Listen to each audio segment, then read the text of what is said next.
We've got about 4 minutes till we start, please. About 4 minutes till we start.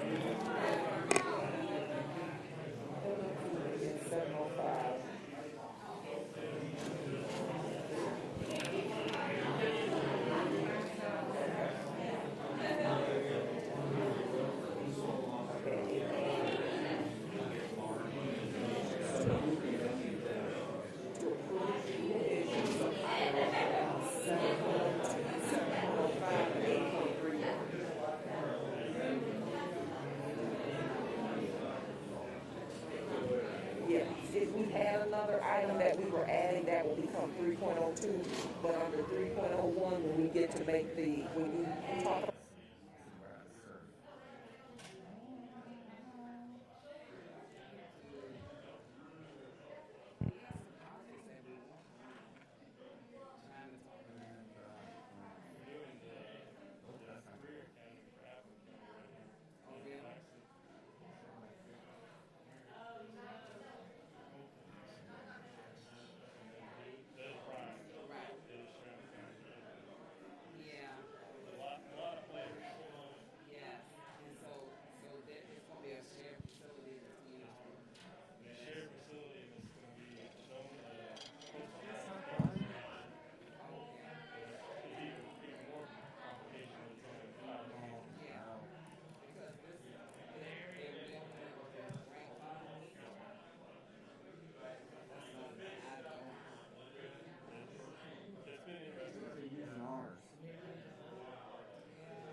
luckily we worked for that campus for a while, so we know how to solve the relationship. But it is definitely a different dynamic.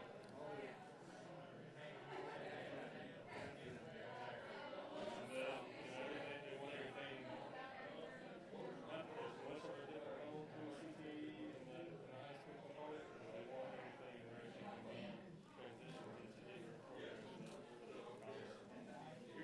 No, go ahead.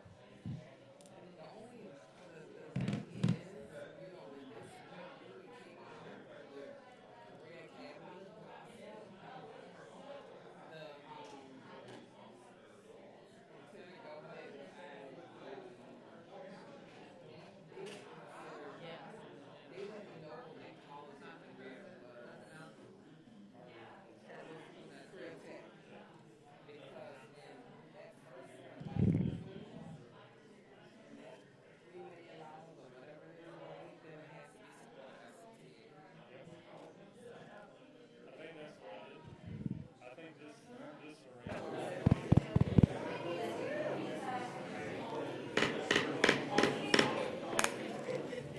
Good afternoon, and welcome to this regular board meeting of Savannah Chatham Board of Public Education on Wednesday, December 8th, 2021.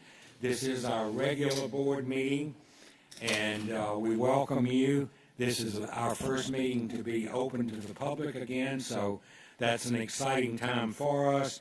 As always, and as we have done for the prior 2 years, we have continued and will continue to stream the meetings for those who find that most convenient. As we begin today, I would ask the Secretary if indeed this meeting has been advertised in accordance with all the state laws. She assures me that it has. I would ask that you, I'm going to call on Mr. Whitehead, and as he comes to the podium, I would ask you to stand with us as he announces our next part of the agenda.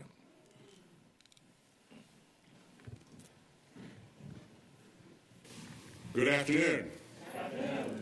This afternoon for our Our activities, we have Miss Rebecca Flaherty, music teacher at A.B. Williams, who will sing the national anthem. Miss Flaherty has been a teacher for 3 years, all three of them at A.B. Williams.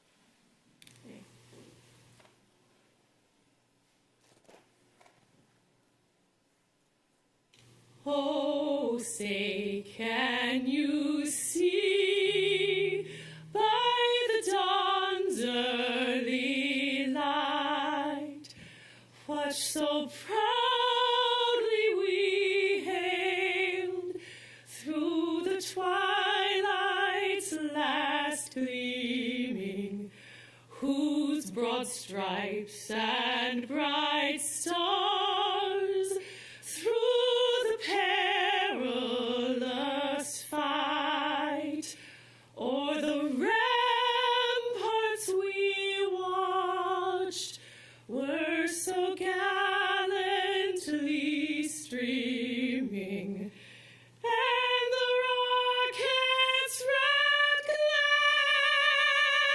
the bombs bursting in air, gave proof through the night that our flag was still there. Oh, say, does that star-spangled banner yet wave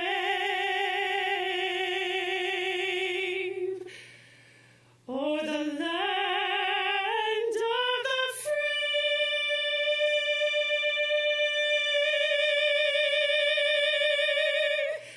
and the home of the brave?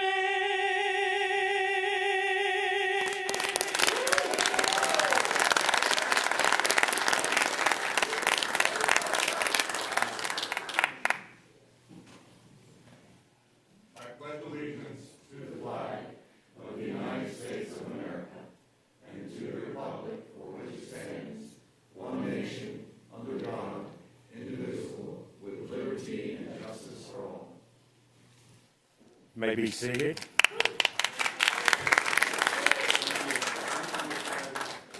Wonderful. Thank you, Mr. Whitehead. Now we'd like to call on Mr. Catchmore, our Vice President, for a motion to approve the agenda. Thank you, Dr. Buck. I move to approve the agenda with corrections in title to items 7.02, 7.05, and 8.31. You've heard the motion to approve the agenda. Is there a second to that? Second from Ms. Hines. Any discussion from board members? All in favor of approving the agenda as it has been changed and amended, raise your hands, please. 1, 2, 3, 4, 5, 6, 7, 8, 9. Motion passes 9-0-0. As we begin today's meeting, I'm going to take a moment of privilege as president of the chair to read a statement that I have written about the conduct of our meetings here. The last few months, as you know, last many months, we've been not in person. This is our first time to be back in person with the public here. And I think it's especially important that we as a board affirm what our standing rules and regulations are for appearances and attendance at our meetings. I welcome you to the December meeting of the Savannah-Chatham Board of Public Education. As you are all aware, this is our first open meeting in many months, and we are pleased to be able to have the public in the room with us. Of course, we have continued to stream our meetings and strive to keep the public aware of what we were doing through this challenging time for our nation. Today, even though we are open to having the public with us again, it is with some restrictions that continue because of the pandemic. We are still required to wear masks and to keep them in place while we're in this room. We also, because of social distancing requirements, continue to limit the number of people who are allowed in the room. We do have an overflow room for those attending should we need to use it. And of course, streaming continues for those who choose to use that method of attendance. More importantly, I'm acutely aware of the increased interest in public school boards across the nation. In the past several months, we've had visitors to our meetings who have used the meeting as a means to express their anger and their unhappiness. Hear me now as I state that as the president of this elected school board, I commit myself to exhibiting the leadership that is needed to have order and civility in this meeting. The new state statute ensures that citizen opinion will be allowed in all of our publicly advertised meetings. We have always allowed citizens to speak, but I want everyone to hear me when I say that even though citizens have the statutory right to speak, they do not have an absolute right to say whatever they wish to say. Some of our speakers have exhibited no regard for public civility in their accusations and their derogatory comments. The law does not guarantee them the right to speak in that manner. As the president of the Savannah-Chatham Board of Public Education and as the chair of this meeting, I will not allow speakers who have signed up to scream, yell, and exhibit non-civil behavior in this boardroom. I want to say that again.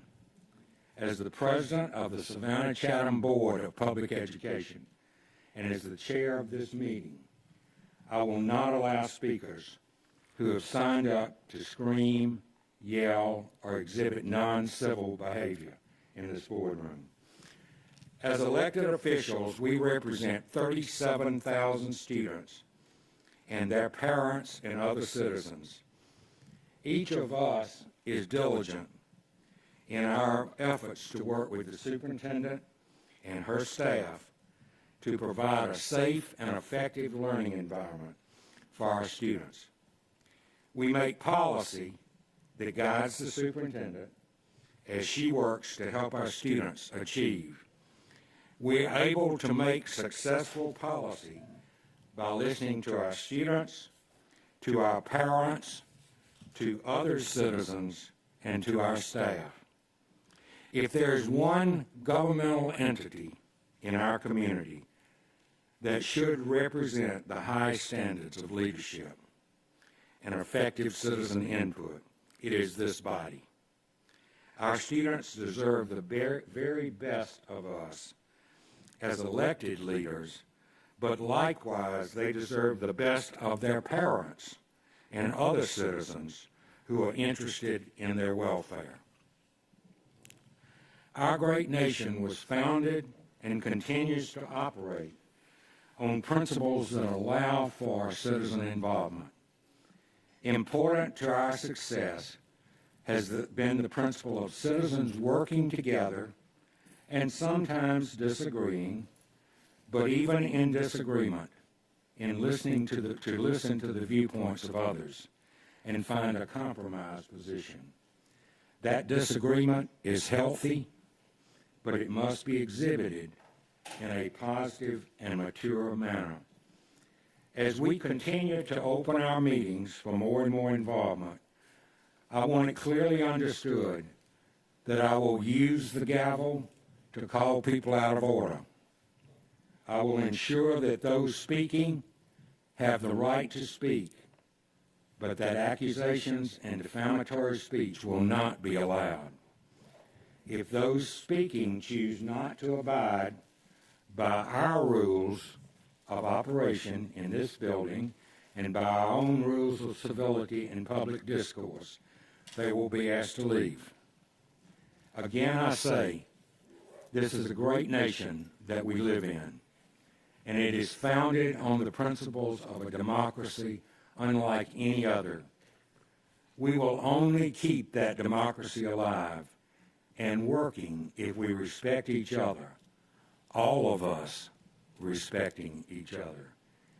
Education has always been and continues to be the key to the success of this country that I love. I invite each of you who is hearing this, whether on stream, in this room, or across our community, to join me, the Chatham County Board of Public Education, the superintendent, her staff, to work to serve the future of our country, the 37,000 students who deserve the very best of each of us. Thank you.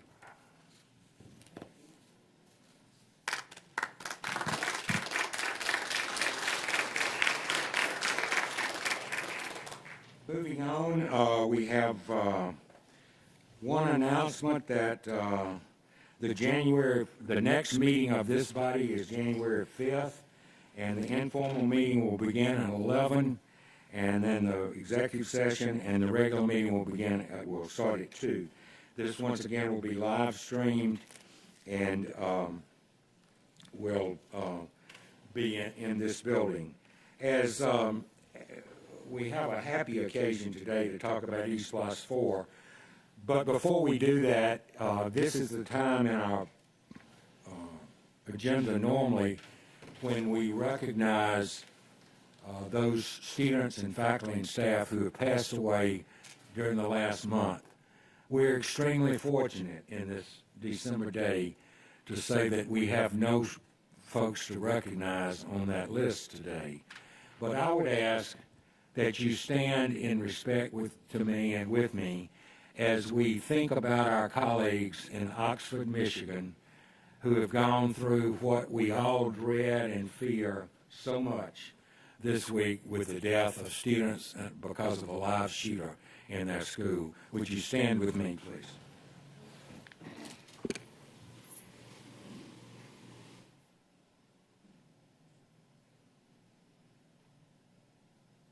Thank you. Recently, as all of you know, we were so pleased to have the citizens vote once again on our East Plus 4 and have it passed with, as I understand it, the greatest margin it ever has passed in prior votes. And of course, we as board members could not really do anything out in the public except tell people how East Los dollars are spent. The staff likewise. And so it sort of came to a committee of citizens to help get the word out. And boy, did they get the word out. Not only did they get the word out, but they just raised a heck of a lot of money to get the word out. And so we asked today to have them, I think this group is called the East Los 4 Community Action Committee or some such thing. But I'm going to ask Sylvester Formia to come up to the podium over here, and if he would introduce the other members of his team, and I would ask as he introduces you to come up and let us shake your hands as you come by. Mr. Formia, we are happy to have you here. You're the East Los Action Committee for Life. That's not the name. It's called Building Better Futures for Scholars Committee. You like that? I think Neil was the one that started that. We started Building Back Better, imitating Biden and that sort of stuff. So, but Mr. President and Madam Superintendent and Board, my posse is along the back there. This is one of the greatest groups I've ever worked with, okay? Nobody had, well, our parliamentarian and sergeant at arms, Ms. Jenny Gentry, she kept all the boys in line right there, okay? Probably giving me a corner eye right now, too. But everybody went to work. Everybody went to work. They all had assigned duties, and nobody complained, and we sort of competed with each other. We cheated each other to try to do who we're going to grab, and we ended up doing a great job in not only raising money, but Eric taught me the political language, GOTV. I went on looking Reader's Guide, what's the television guide to see if I saw GOTV. That means get out the vote. Did a lot of get out of the vote type things. and we're happy that we're able to serve the community the way we have. And this group will be ready in 5 years to do it again. They'll all be retired by then. But anyway, I want to start, since I mentioned the name, Jenny Gentry, stand up and wave your hand, okay? Now, if anybody wants to say something to council, now come on up. Come on up. I want everybody, after I call you. I've been wanting to do that for so long. Thank you. Jenny, come on up. How you doing? She's the local president for J.P. Morgan Chase. You're right. They got all the money. You know? That was my backstop. You know, just in case we do anything, we were going for a loan, Mr. President, and get it straight. But sitting next to her was my buddy Neil Dawson, LS3P. They're architects all over the place, but they're currently handling the Groves facility. Who is it? Right? And what else? Somebody mentioned another one. All right, Neil was quiet, but he was effective. It came on strong toward the end. Glad to have him. Good linebacker to have. Guy that runs his mouth like I do needs some big dude to back him up every now and then. Right behind him is my main man, David Hamilton. Y'all recognize him from being over there at Groves. He's the guy that's getting that Groves high built over there. That's why he's dressed with these Jeff Bezos jeans today and his jacket. David just wanted to show us he was working. Huh? Yeah, he left the job site. He's a great guy, driven to do it. Next, we would have had Ryan Price, but he had caught the flu or something. We're hoping it's just the flu. So he's sending the main dude, Walter Murphy. I want you to come up here and represent J.E. Dunn. By the way, I meant to tell you that's CPPI. He rests at Georgia Tech. My son went to Georgia Tech. They say you don't graduate, you get out, right? All right. I know he hung there. That's Mr. Walter Murphy. Everybody knows Walter Murphy, okay? That's right. Top Irishman in the county. That's the way I refer to him. And the main man over on the right side who tried to keep us all straight every now and then, Senator would-be Governor, my buddy Eric Johnson. Come on up, Eric. And Eric he'll counter anything I have to say as well. But when he calls, people hauls, okay?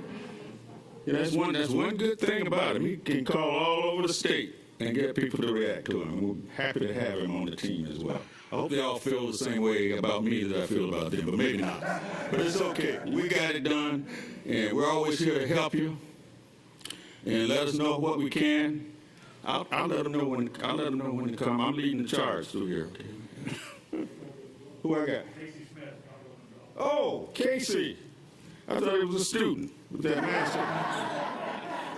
Come on in, Casey. You don't look as tall on Zoom. We did a lot of Zoom. Casey came through toward the end like crazy. Okay? I just ran with it, and we did really, really, really well. And we're happy to make a contribution in this manner. $400 million, I guess, is projected what we'll do. And Dr. Levette, I want to let you know we're going to keep these buildings in shape, right? When we run out of money, we'll go to Jenny. That's all I have to say for the moment. Is that all right?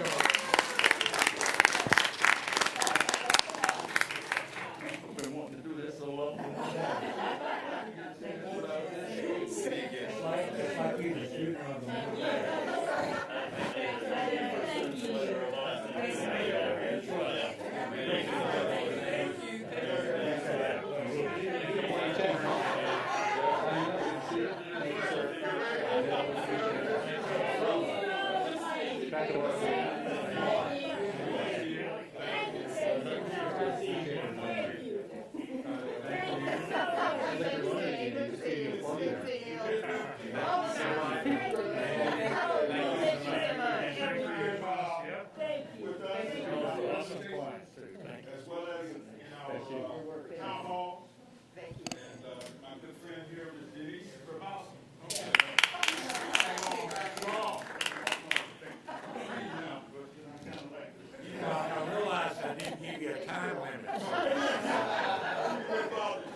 I can't tell you all how much we appreciate you, and you made it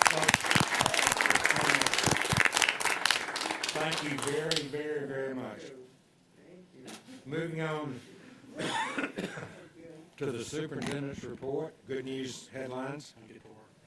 Good afternoon, and I am just delighted that we have been able to start our meetings this way. This morning was so inspiring to have our Student of the Month here this morning, but also to have Ms. Flaherty offer a rendition that just touched our hearts. And then, of course, to have persons who are really interested in the future of our community to go out and do that work to ensure that not only our children are taken care of, but also our families who've been directly affected by our East Block campaign. So just want to say a special thank you. It's December.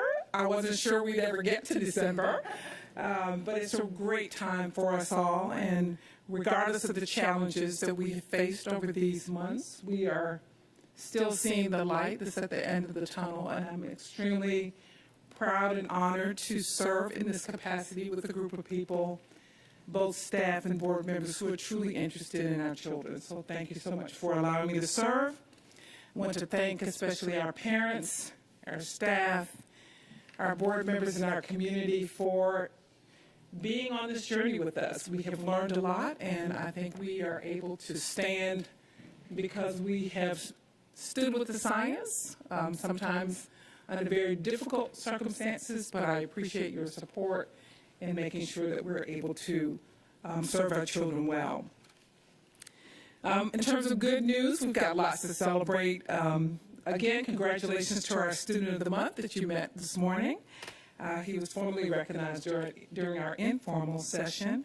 We're proud of Carl Anderson Tremblay of the STEM Academy at Bartlett for his outstanding achievements. And it was really nice to meet his parents as well. And of course, Dr. Cave was also here to celebrate with him. As well, more than 5,000 Savannah-Chatham County Public Schools 3rd and 5th graders visited the Savannah Mall shortly after our last meeting for the first ever Kid Biz Career Fair.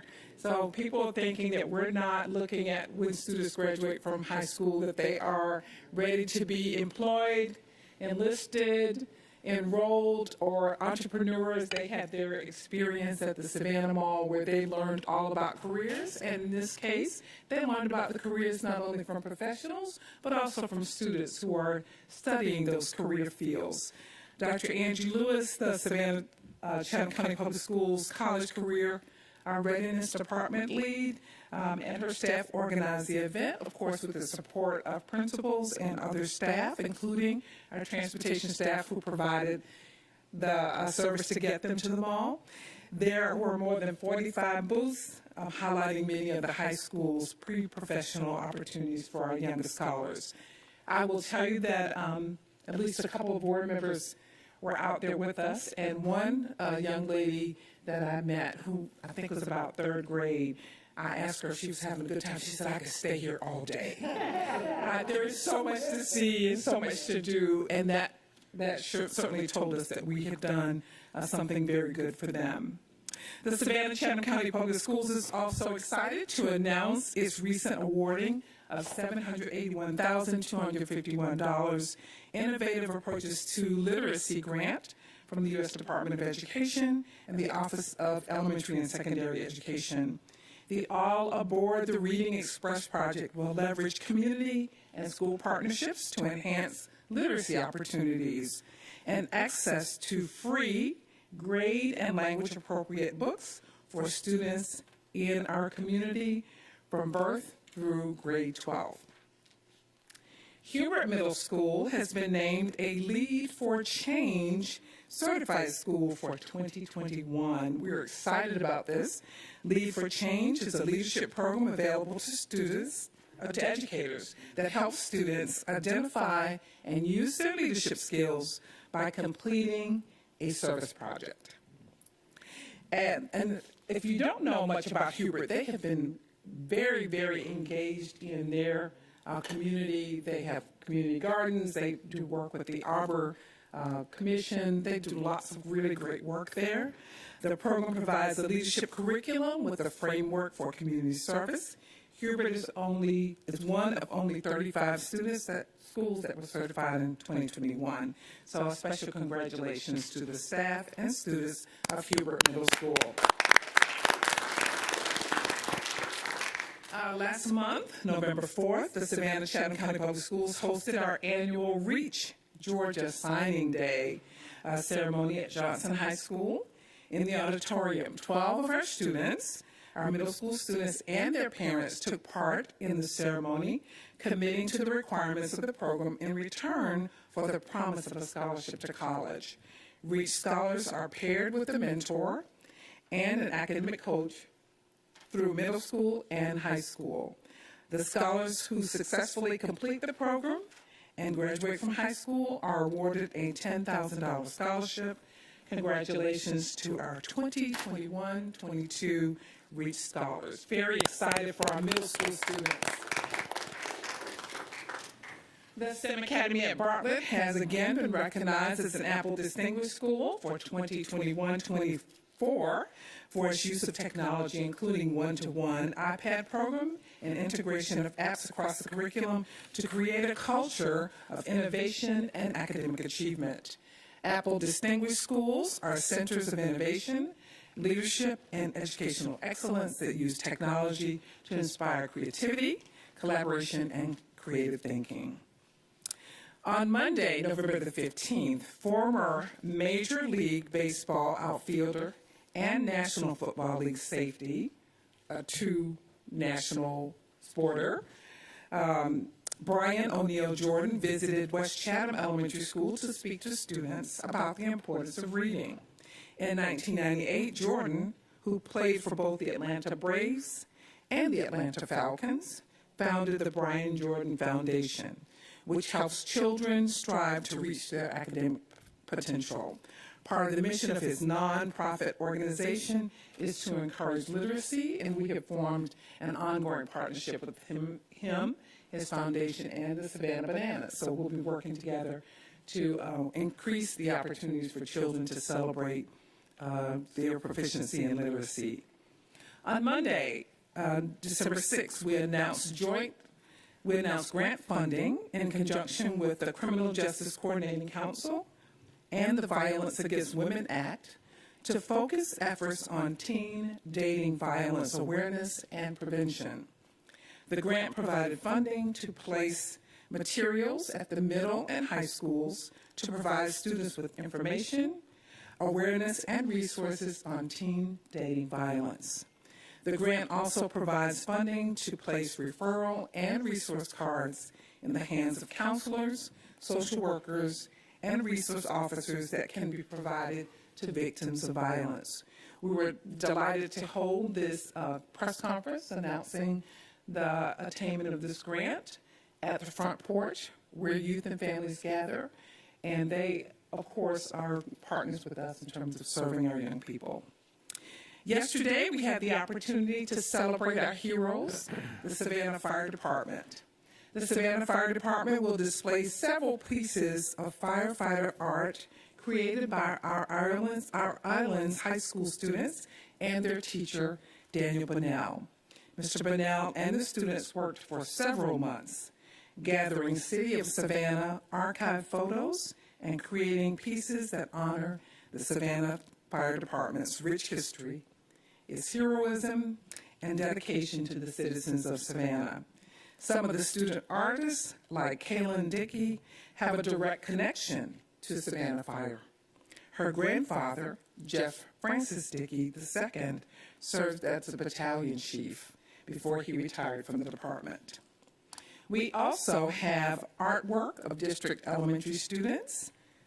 students from Formey, Godley, White Bluff, Gadsden, Duren, Hubert, Schumann, Islands, and Hurd on display at the University Hall at the Armstrong campus at Georgia Southern University. So if you are in that area, it is a wonderful display. It is available for just the look. I mean, it's really fascinating. I was out there and had an opportunity to see our children's work on display. I'd also like to remind you that we are getting closer and closer to celebrating the holidays, and one of our traditions has been the Sounds of the Season. We started Sounds of the Season this week. That's my name for it. We started this week on the steps of 208 Bull Street in partnership with WSAV and through the hard work of not only our choral instructors, but also Mrs. Blanco and, of course, Mr. Whitehead. We have coordinated with our school chorus students at Islands, Garrison, Savannah Arts Academy, Groves, and Jenkins, and they will be providing wonderful traditions in music from the steps of 208. And we had a really nice crowd yesterday. People just downtown and stopped to hear our students. I'd also like to take just a moment to offer gratitude to the Medical Advisory Committee. They have assembled with us, and certainly with the onset of the newest variant, we had an opportunity to talk with them about where we are in our progress, and they are so giving of their time. These are busy professionals who join us willingly, sometimes in between patients even. We saw a little bit of that yesterday, but certainly gave us really good advice about moving forward, some of the things that we would like to do, some of the adjustments we're expecting to make for a second semester, and even as we go into the holiday, they were able to give us really sound advice yesterday. Thank you, Dr. Buck, for joining us for that meeting. We will, of course, again, assemble our Student Senate meetings, both middle school and high school. We'll be ready for them again in January. And we are, right now, ready to hear our professional Senate report from Mr. Nesbitt. And while he's coming to the podium, I will just tell you, for those who do not know, Mrs. Dennis, who's not able to be with us because she's traveling, did a fantastic job at Georgia School Boards Association meeting on Friday. She did an awesome job. We're trying to get the video so that you will be able to experience that. Welcome, sir. Thank you, thank you. Good evening, officers, members of the board, and Superintendent Dr. Levesque. It is again my pleasure to stand before you and present our report on the November Superintendent's Professional Senate meeting. Before I begin, I'd like to thank Superintendent Dr. Levesque and the Superintendent's Cabinet for their continued support and listening ear, as Dr. Hancock reminded us in that meeting. Feedback on what is working and what is not, and collaboration is crucial to what we do for the work of the students and staff alike. To share a few highlights and standouts of the meeting. After the meeting was called to order and members were greeted, Mr. Austin shared with the Senate the strategic plan for the future of the district, the way forward 2026. Mr. Austin discussed the timeline and roadmap for the plan. Ms. Dennis and I were fortunate to be on the planning team where the mission, vision, goals, and objectives were crafted. Ms. Dennis and I, as well, were a part of the action team where the performance measures, strategies, and action steps for realizing the goals and objectives were created. We saw and we were a part of the hard work and the difficult decisions that go into moving the district forward, and that was really interesting. Mr. Austin shared with us as well the new strategic plan, how it would be different from the past, how it would be a dynamic document with real-time progress monitoring housed in Simulate, a platform provided by the Georgia School Board of Association. And we were able to, pitch in it and work with it as well while we were there in the planning meeting. Mr. Hediger then discussed the 4 overarching goals within the Way Forward 2026 strategic plan. He specifically talked about the goal number 1, which is related to academic outcomes and student readiness, which led to him introducing the associate superintendents who shared information about the academic initiatives related to achieving that goal. Ms. Akins begin by sharing some common areas of focus for grades K through 12, which included literacy, leverage leadership, professional development, and academic affairs carriage initiatives. Ms. Aiken further shared individual focuses, areas of focus, for elementary K through 8 schools as well, which is documented in the report. Ms. Ball-Oliver continued with a presentation on areas of focus for secondary schools, such as college and career readiness, the CTAE programs, offering rigorous course studies and extracurricular activities, culture and developing and redefining social skills and restorative practices. Then Mr. Childers continued with the presentation on areas of focus for the K through 12 transformation schools, which included social emotional learning, aggressively addressing unfinished learning, leader development and coaching development, and creating opportunities for rigor and relevance in schools.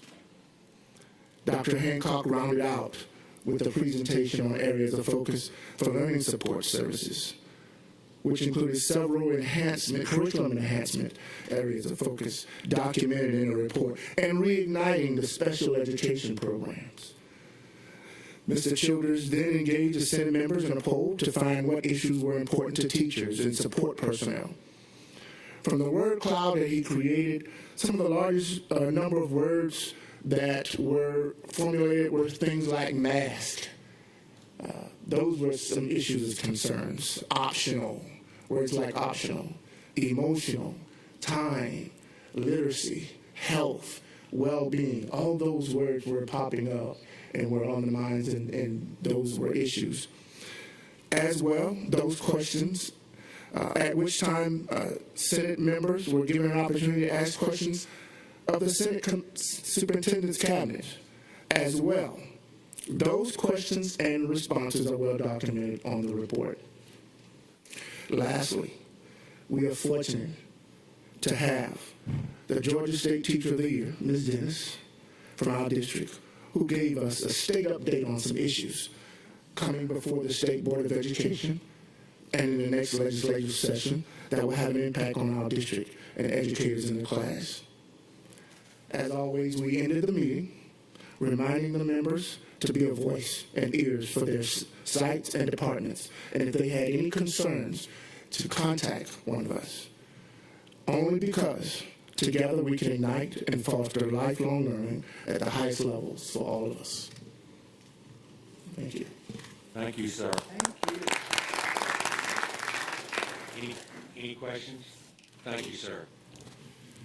Mr. President, that concludes our report. We thank you very much for your continued support of us, and we wish everyone happy holidays. I think everyone in town knows that the last day for students is December 17th. I think everybody knows that. And we're all very excited. I think The staff knows it. I think our children too. We're hoping that everyone will, over the period of time, be very careful as we're assembling with our families. We'd like to see everyone back in their places, our children in school on January 4th. We're hoping to keep the numbers down as they have been, and to recognize that we have had a layered approach to mitigation and keeping the numbers at a place that we can continue to keep school open. Our intention is to continue with in-person instruction. We have been successful in our efforts to do that, and we hope that everyone will continue to wear their mask, keep their hands clean. I think we should double up on the hand washing here lately, and definitely take care of ourselves if we're not feeling well. So thank you for your support. Happy holidays, and we're looking forward to a great break. Thank you, Dr. Levette. Moving on, we have appearances at this point in time, and I'll ask our officer to give our guidelines for appearance.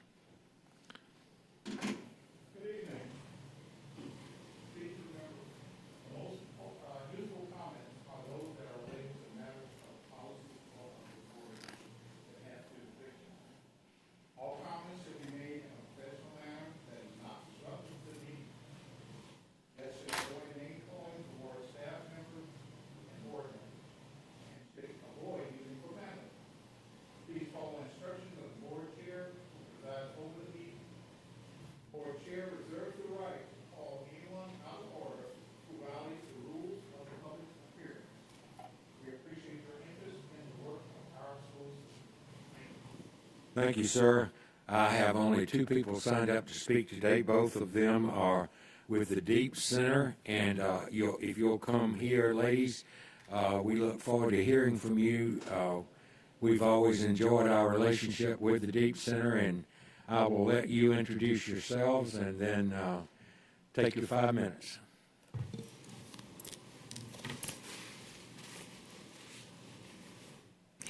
Good afternoon. Good afternoon.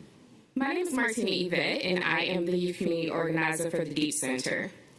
I have the privilege of running after-school learning for our young people in over 6 high schools and middle schools. I've seen how my 1-hour sessions of teaching in various settings and a curriculum that focuses on holistic development and literary concepts not only transforms our young people, but also their communities. Our young people have found an effective way of leading their own education when they are given the opportunity to understand that their approach to learning doesn't always have to happen in the same exact way. Because our students aren't all the same, they have different areas of interest, different strengths, and also different types of needs. It is the responsibility of our leaders to acknowledge and uplift our students for who they are, allowing young people to develop and express in their own sense of self-worth, including in their education, no matter how they may be showing up in our schools initially.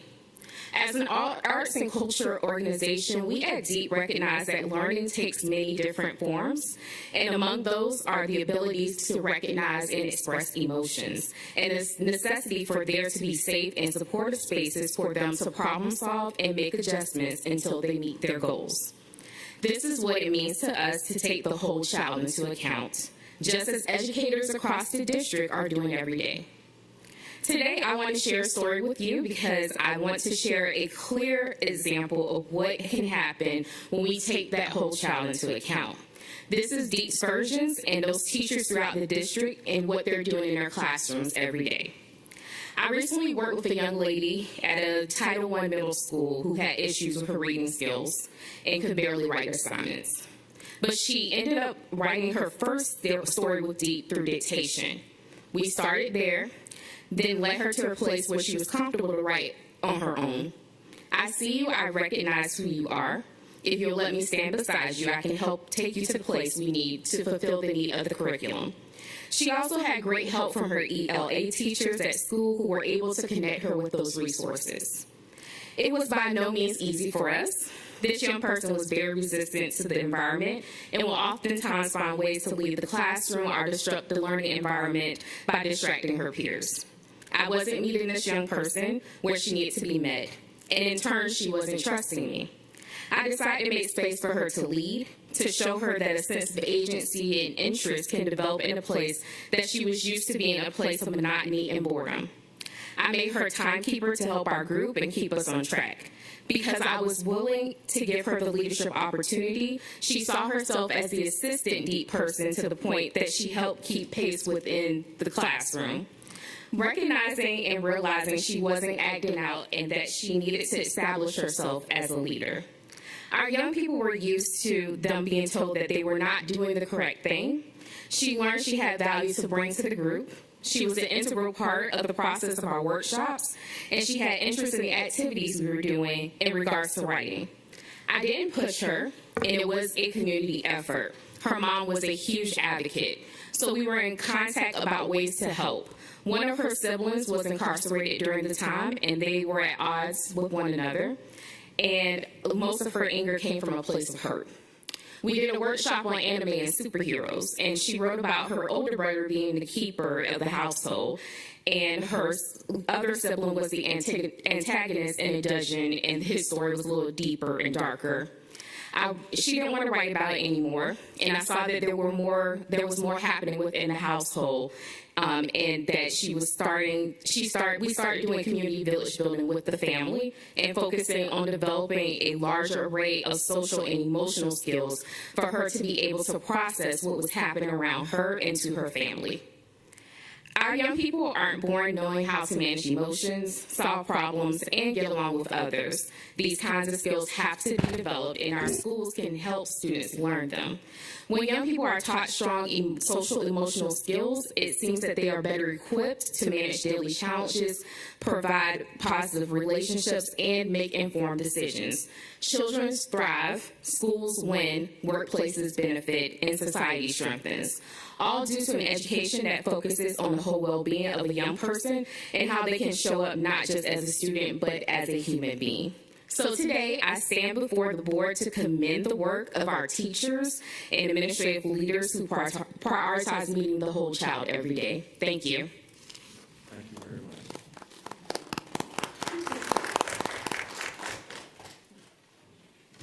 Hey, y'all. My name is Megan Ave-Lalama, and I'm a program manager on staff at Deep Center. Our mission is to empower Savannah's young people to thrive as learners, community leaders, and agents of change, much like y'all's. So for the last 7 years of my career, I've had the privilege of working with young people across our district in Deep's after-school programs, and I've had the honor to engage with teachers across the district in professional learning. I want to share some of the incredible things that we're seeing inside of schools to help uplift what this body, this board, our superintendent, staff, and our educators work so hard to do, which is to give our young people the education they deserve. Conversations here in this room, I know, can often be about the big picture, so today I'm bringing in a story that is just about the day-to-day interactions that students are having in schools right now at this very moment. I recently led a workshop with a group of educators from all over the district, and I asked them, share a moment with me from your teaching that made you feel proud. An ELA teacher from one of our middle schools said her proudest moment from the last year, when all teaching was online, was when a parent wrote her a note that said, "Thank you for seeing my son as a person, and not just a 13-year-old at a desk."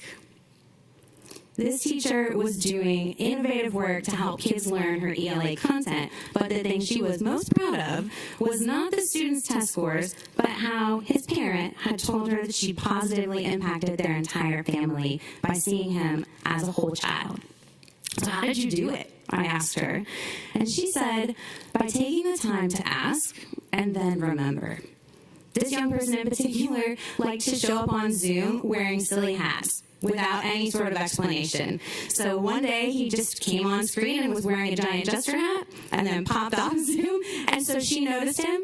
She tossed on a cowboy hat in response. They had a back and forth like that for a while. And then she learned what type of anime he liked. Remembered to ask him about his cousin who'd recently had a baby. She did this with all of her students, and sometimes she'd incorporate this info into the lessons, but largely this is just the day-to-day work of building a successful classroom. These are the type of actions that don't always get lifted up, but are happening every single day at this very moment. And in fact, in my experience and Dee's experience, this teacher is not the exception, but the rule. She saw her student as a whole person, and research tells us that trust is built in very small moments over time, and that a student's sense of safety, belonging, and value in the classroom and school is essential for them to be prepared for productive futures. It's not something that can be held in opposition to their education. We know that teachers make 1,000 adjustments a day, deciding who to call on, rephrasing the question, determining what the group needs to review. And during COVID, with students online or re-entering the classroom after more than a year of being away, teachers have added another layer of constant recalibration to respond to their students and make sure they're getting what they need.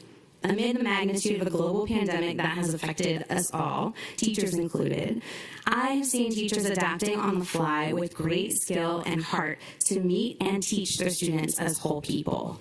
So members of the board, Dr. Levette, we at Deep Center appreciate your commitment to fostering the passions for teaching and learning at high levels. And we recognize that doing so in today's world requires that students possess a wide range of skills to ensure that they're ready for productive futures. Skills like critical thinking, emotional management, conflict resolution, decision-making, and teamwork are not always able to be traditionally quantified, but I've seen how they can round out student education and impact academic success, employability, self-esteem, relationships, and civic and community engagement. We appreciate all you do on this board and in this body to safeguard the public education system that is such a service to our community. Thank you. Thank you. Thank you both very much. We have always enjoyed our association with the Deep Center, we've seen the results more and more times about the results that you have with the young people, and we appreciate your continued interest in them. Thank you. Moving forward, next on our agenda is Board of Education matters. I'll ask Mr. Hediger to come forward and lead us through this quickly, please. And first one is policy FD. I believe this is first reading. Thank you, Mr. Board President, Madam Superintendent, Board Officers, members of the Board. Yes, we have 3 policies for review and board matters for you that are 4-year policies and 1 administrative regulation. Item 7.01, Board Policy FD. This has been clarified to ensure that we have the correct titling for State Department of Education as it relates to local 5-year plan, and additionally, a section has been added to clearly state the process for long-range facility planning.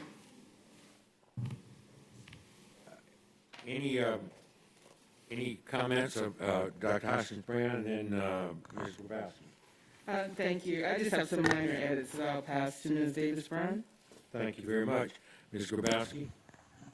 I had submitted some edits for consideration as well that I believe Ms. Davis-Brown has, or I can forward again to you by email. But I did have one question about the long-range facility plan. Is that updated every 5 years along with the state required plan? Or do we have a set time in which we update that? We'll defer to Deputy Superintendent Miller-Kegler. Good afternoon, and thank you for the question. The local facility plan, the 5-year plan, is the one that we are required to update to the state. And our long-range plan, in collaboration with the state plan, is reviewed annually. We go in and do an assessment, but the official report that goes to the state is a 5-year plan, but we go in and assess buildings annually to determine if there's any updates that's required from year to year.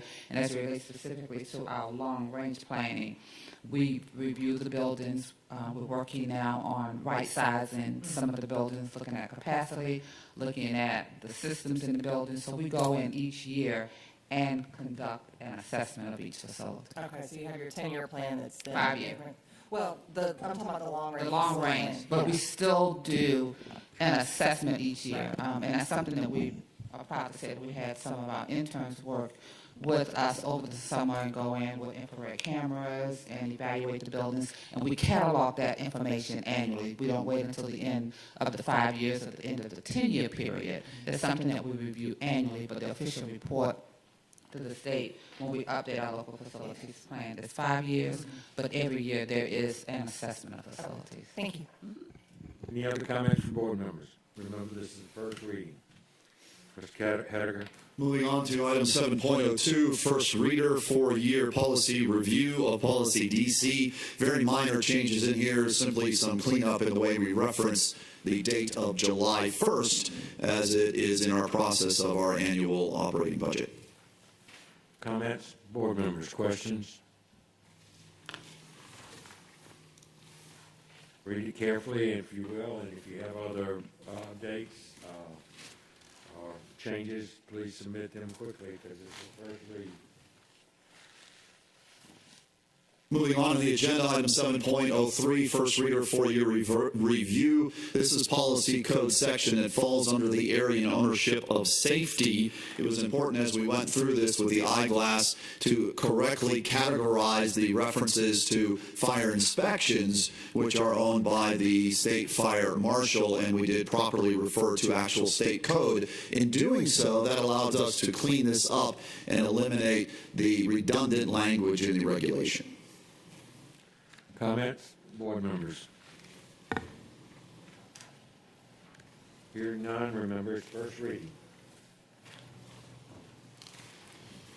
And finally, item 7.04, this is an administrative regulation. You will recognize this particular regulation, GBRB, as it was packed up with the policy review last board meeting. However, the policy side of that is going to second read, so you'll see that in consent.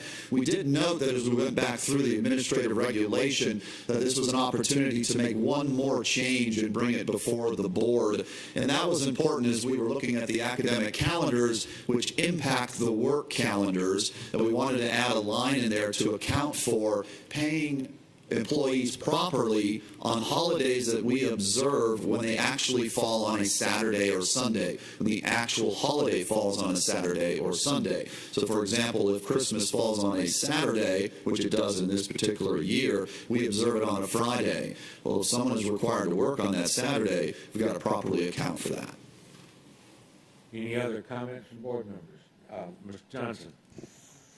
I just want to say thank you for this change. I think that the staff who are having to work on those, especially with those days, are very appreciative of it.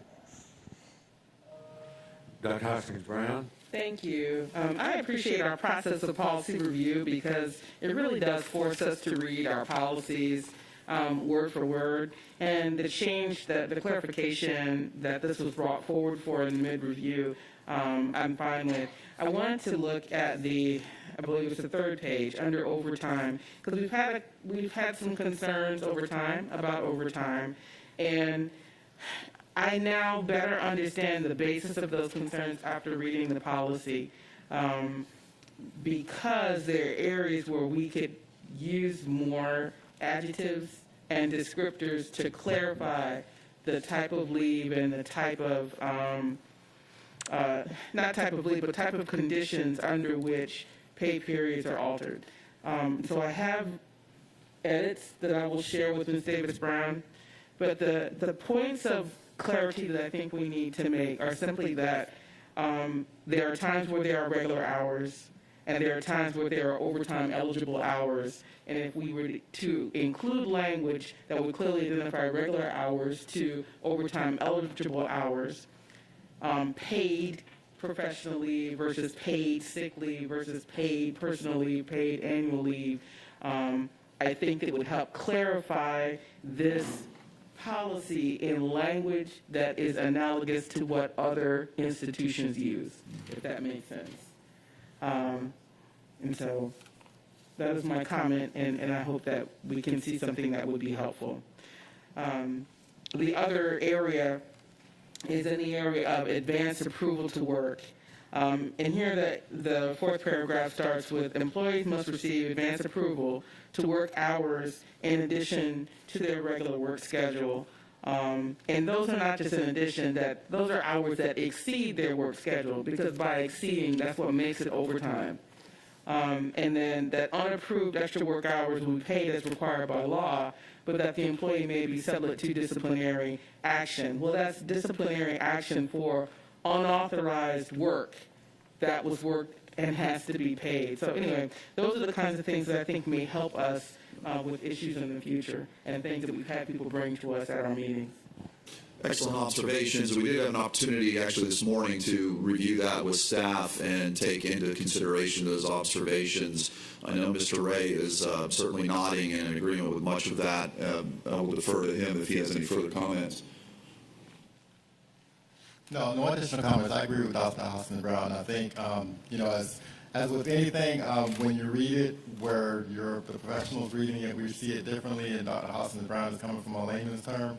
And that's kind of what we need to do, is drill down to what other organizations are doing as well. So I accept that, and we will review it.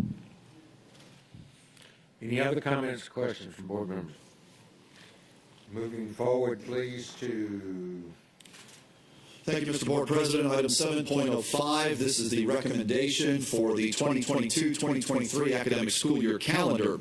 The draft calendar was presented for review and awareness during the November 3rd board meeting. It was also posted to the homepage of sccpss.com. Calendar components were also presented for review by the Superintendent's Professional Senate. which was held back on October the 27th. It's important to know the framework of this calendar has been built on the existing 2022-2023 academic calendar, and the framework of 22-23 has been built on the existing 21-22 academic calendar. There are a number of components that you will find that have been presented online, and you can find by reviewing on board docs or on the district's website. At this time, the 2022-2023 academic calendar is presented for final read and board adoption. Thus be it resolved upon recommendation of the superintendent that the board approve the proposed academic calendar for school year 22-23. You've heard the resolution. Is there a motion to that effect? Mr. Johnson moved. Dr. Brinkman seconds. Mr. Johnson, anything? Yes, real quick. I want to remind the public that this is an academic calendar, not a vacation calendar. I know we have a lot of people who like to say that they plan their vacations around the school year. So just please remember this is an academic calendar, and that is very consistent with what we are currently using for this school year. So we are attempting as a district to have consistency within our calendars, so we're not going back and forth from year to year. Thank you, sir. Dr. Brinkman? Thank you. I echo Michael's comments on the 2020 and continuing. And again, I'll just say it. I'd love to copy and paste for a couple more years and pass a couple of these as a batch. Just to put it out there. Here's what the calendar's going to be. We know what the days are. I think we can make that happen. Thanks, sir. Any other? Ms. Hall?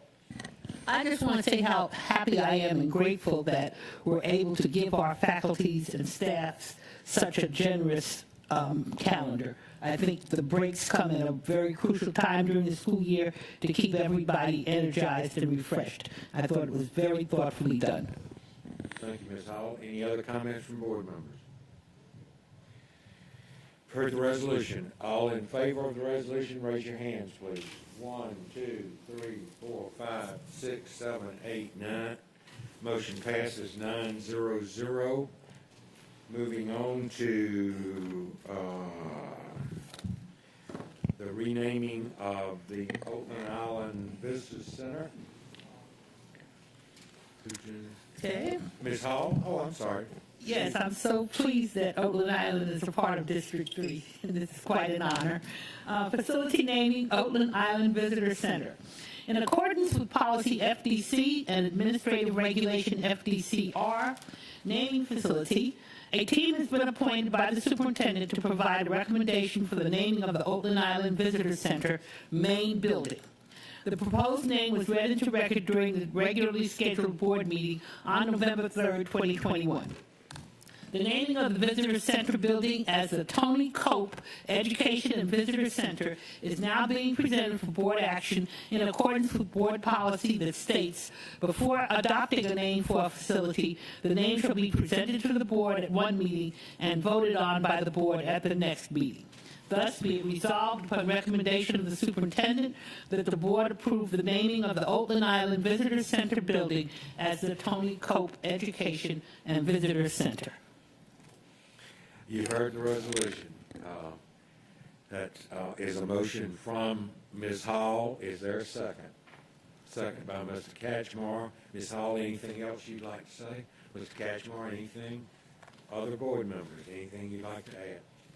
I'm not going to add anything, but I'm just sorry we dropped the name. We did not include the words Oakland Island with this Tony Cope Oakland Island Education and Business. Oh, yeah, right, okay. Only that name. Yeah, the facility is still the same name. Any other comments? All in favor of this resolution, raise your hands, please. 1, 2, 3, 4, 5, 6, 7, 8, 9. Motion passes 9-0-0. And I congratulate the board on this.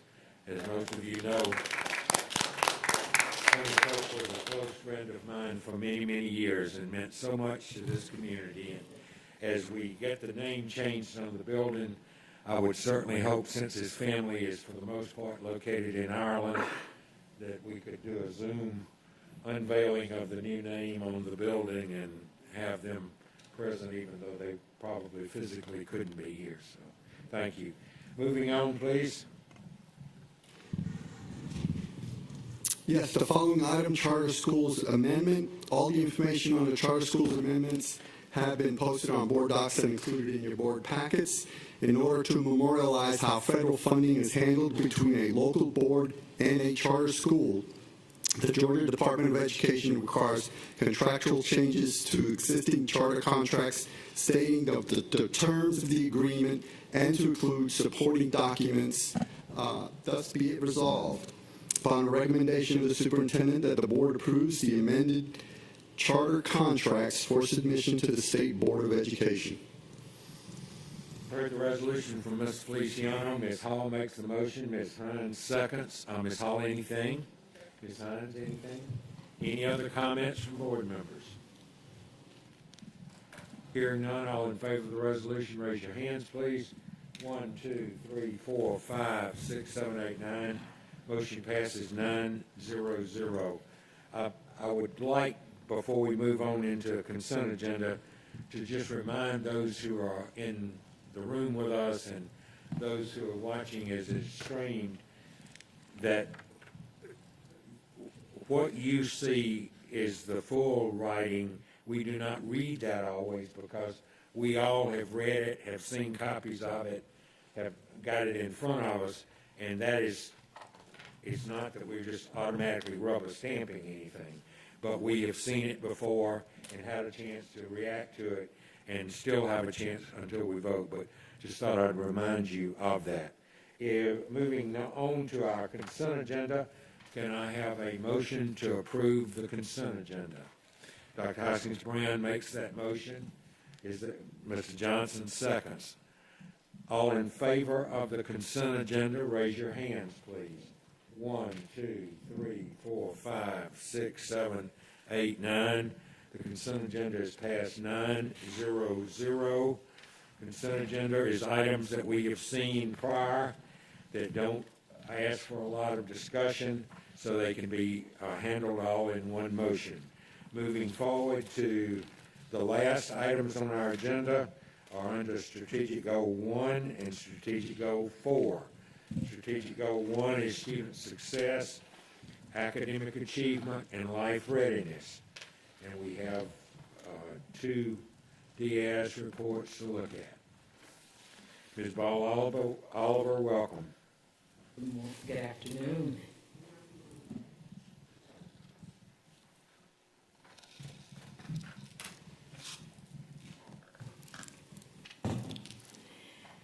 Good afternoon. We'll be providing you with an update regarding our college entrance exams, the Scholastic Aptitude Test, SAT, and the American College Test, ACT.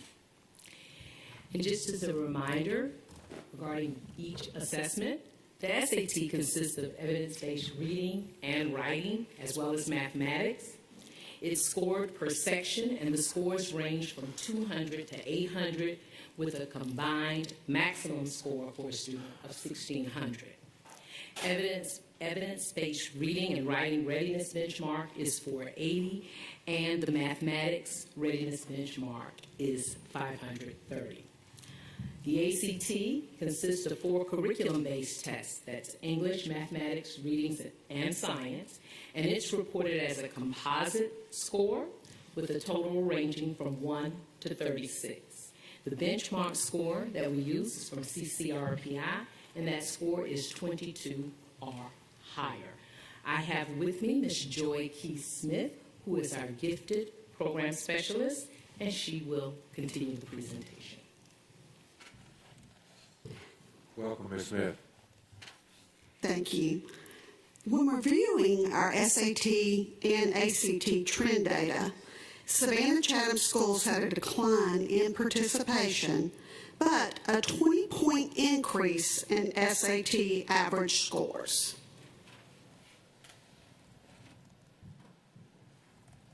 .517 students took the SAT last year.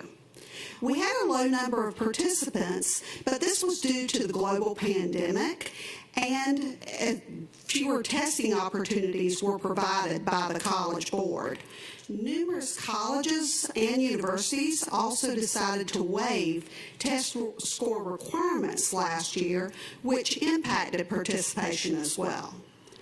36% of our students met readiness benchmarks in reading as well as math, and Savannah Chatham schools outperformed their comparison group's average by 42 points. Congratulations to Jenkins High School and Savannah Arts Academy for meeting or exceeding their 2022 target for their students. When reviewing our ACT trend data, Savannah Chatham schools had a decline in participation, but a 1.8 increase in ACT average scores. 124 students took the ACT last year. Again, participation was impacted by the global pandemic. The average composite score was 22.2. We're proud to say that Savannah Chatham outperformed the national and comparison group's average composite score. Congratulations to Islands High School, Jenkins High School, and Savannah Arts Academy. All met or exceeded their 2022 target.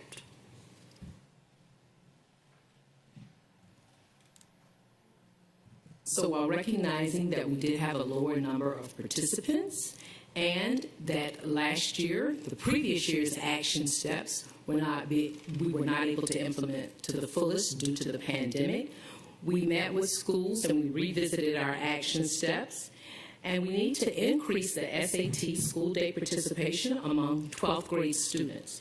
This year, October 2021, we had 26% participation. We want to increase that to 28% for October of 2022. We are going to use the PSAT data from our level 2 students to actually drill down into the data and have sessions that will inform teaching practices and work with our teachers as to how they can use that feedback to actually do small group with students as opposed to just using it for master schedule. Also, we will be looking to administer school-wide SAT and ACT practice tests to our level 3 students and then use that data to actually drive our remediation and enrichment strategies. And some examples of those strategies would be using Khan Academy, which provides personalized practice recommendations for students after they've taken the exam, as well as utilizing our SAT and ACT Edgenuity course. Increase the number of teachers that are receiving our advanced placement training. They receive training on strategies for improving rigor and instruction, as well as improving students' critical thinking skills. And then also conduct advisement sessions to assist students in not just choosing the right test, but also setting goals for a target score range. So going beyond just what test am I taking, but what would I like to see in terms of a score, and basing that also on their colleges of interest. Questions? Questions of board members. Ms. Hines?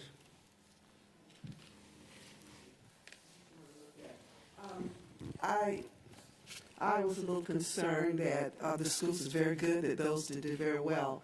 But what's happening in our schools wherein predominantly minority students, they're not ready to take the test, or what seems to be the problem? So last year, we had a much lower number of test takers due to the pandemic. There's still work to be done there in terms of preparation for our students, but last year we had very low test numbers because our students also knew many colleges did not require tests, and there were not as many opportunities either for them to test. Mr. Johnson?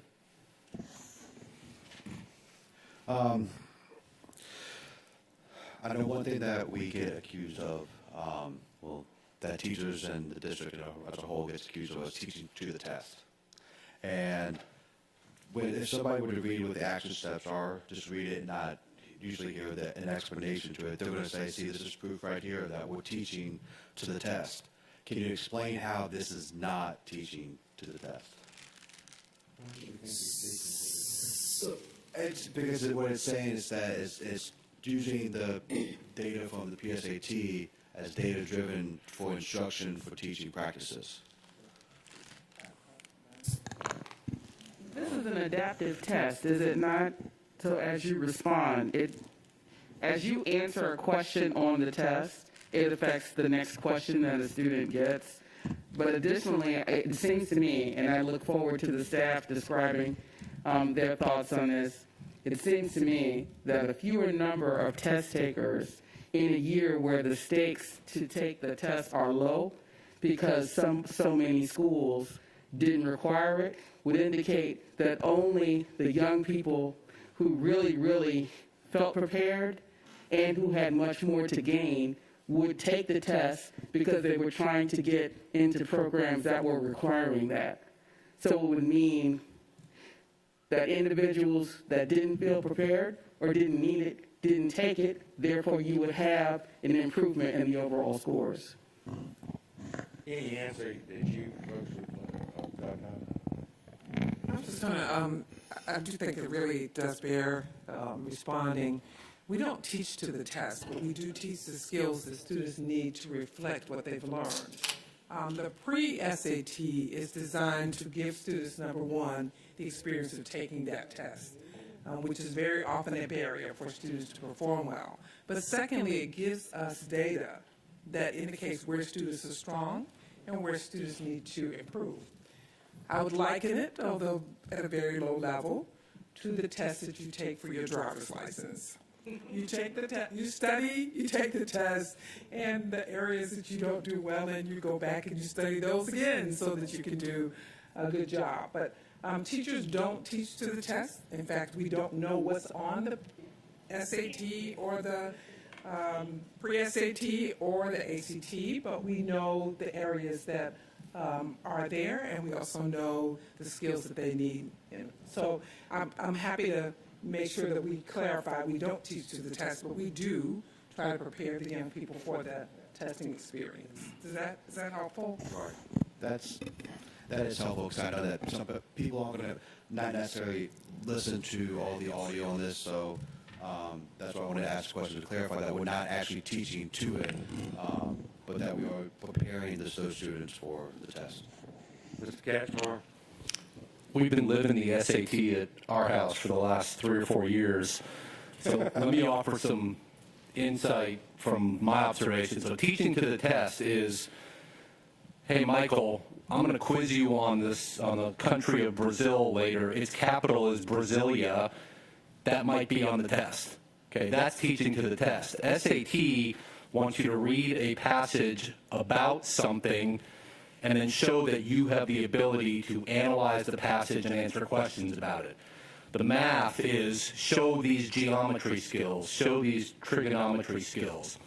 So when my kids were preparing for the SAT, they did a ton of old SAT questions and old PSAT questions. And what Khan Academy is particularly good at, it says you were strong in trigonometry, weak in calculus, then it throws you a bunch of old calculus questions to help bolster your skills there. But the questions you're answering are not regurgitating facts. It's showing that you can apply a skill set to analyze something. And so you can't teach to the test on the SAT. What this does is identify your skills where you are weak at and help strengthen them. That's at least what I've observed. Thank you. Dr. Howard Hall. Yes, and you probably hear me say this all the time, but the preparation of the SAT, ACT starts in pre-K. That's where the preparation starts. And we know that many of our students, when they enter pre-K, they have a 30 million word deficit. We also know that six-year-old students, 80% of their vocabulary is based on read-alouds. So this is why I'm proud that the school district is working to put books into the homes of all of our students from birth all the way through high school, because in any test that you take, the teacher will always instruct you to read, write. And that happens when they first enter school, because we know that reading is the inhale and writing is the exhale. So we just need to always remember that we can't just say start in, what are you doing about it in high school? It starts prior to that. So I appreciate what's going on with our early learning programs here. Ms. Grabowski, and then we need to move on, please. Dr. Tom, Howard Hall always has such great catchy things, and I say I'm going to remember them. I need to write them down. So it's really kind of to that point. I know many of our students participate in programs like Duke Tip, where they're exposed to PSAT and SAT in their middle school years. Do we track how those students perform as a cohort in our SAT results at the high school level?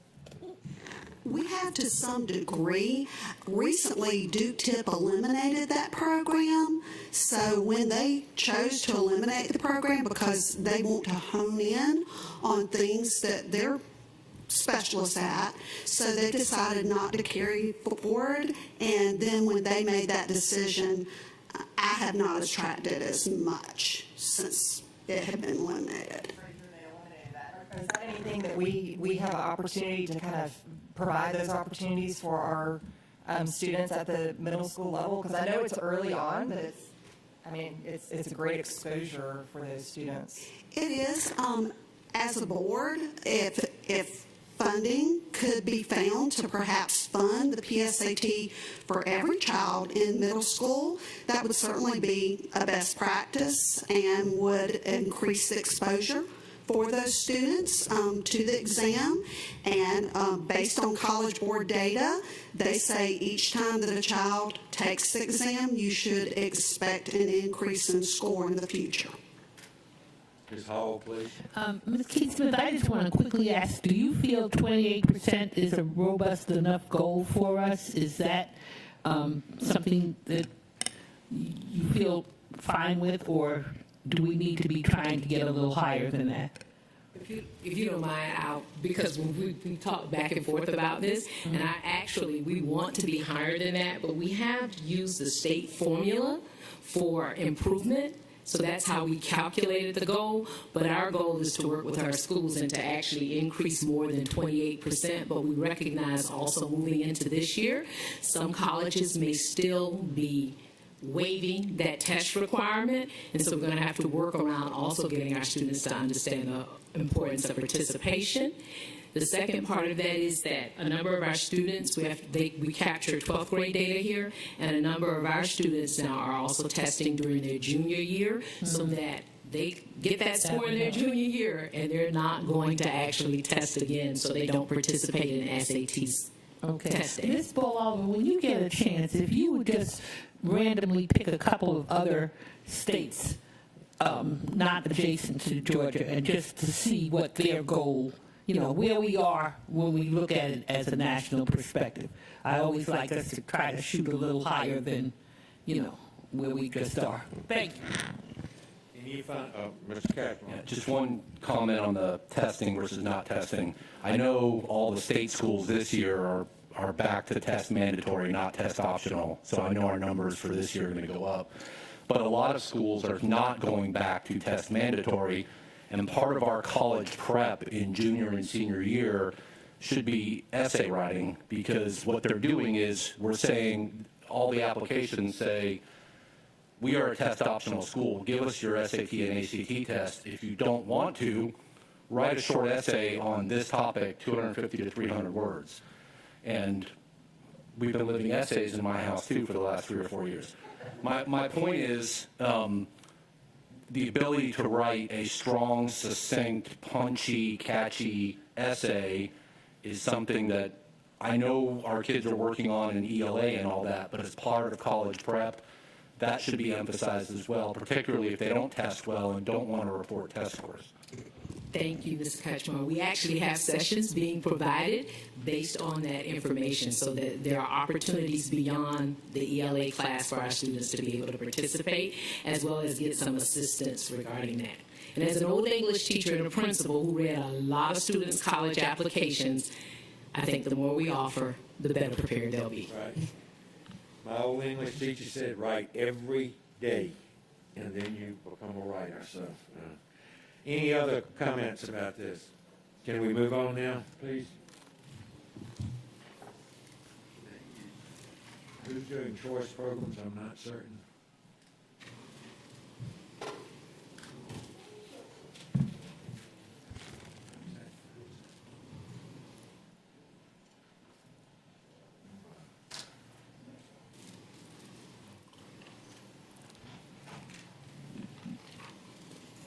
Good afternoon again. I actually get to celebrate the opportunity with Dr. Angie Lewis, our Interim Executive Director for the Office of College and Career Readiness, to bring you updates on our choice programs for 2022-2023. Good afternoon. This afternoon, our presentation is on choice programs and any programmatic changes that may happen this year. As you all know, choice programs are designed to offer specialized hands-on instruction to prepare our students for the future. This next slide gives you a snapshot of our timeline and when we will begin the application process, and that will begin on January 22nd, 2022, and I'm very excited about that. When we look at the participation and expectations, the minimum GPA for choice is 80%. That is for every one of our choice schools. Conduct grade still is self-reported by the parent, and test scores have been waived. It has been waived since the beginning of the pandemic, and we will continue to waive that for this upcoming school year.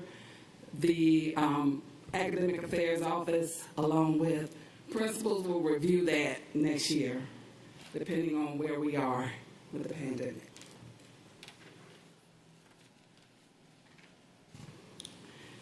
The only changes we've had, really, when we added on the MSAP schools, which is A.B. Williams, Hubert Middle School, and Savannah High School, the STEM program, these are whole school choice programs.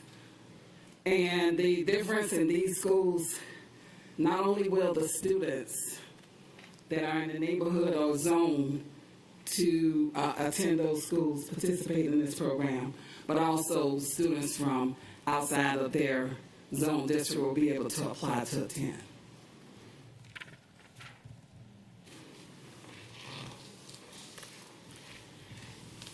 At this time, I'd like to provide you with some information for this school year's choice programs and our lottery numbers.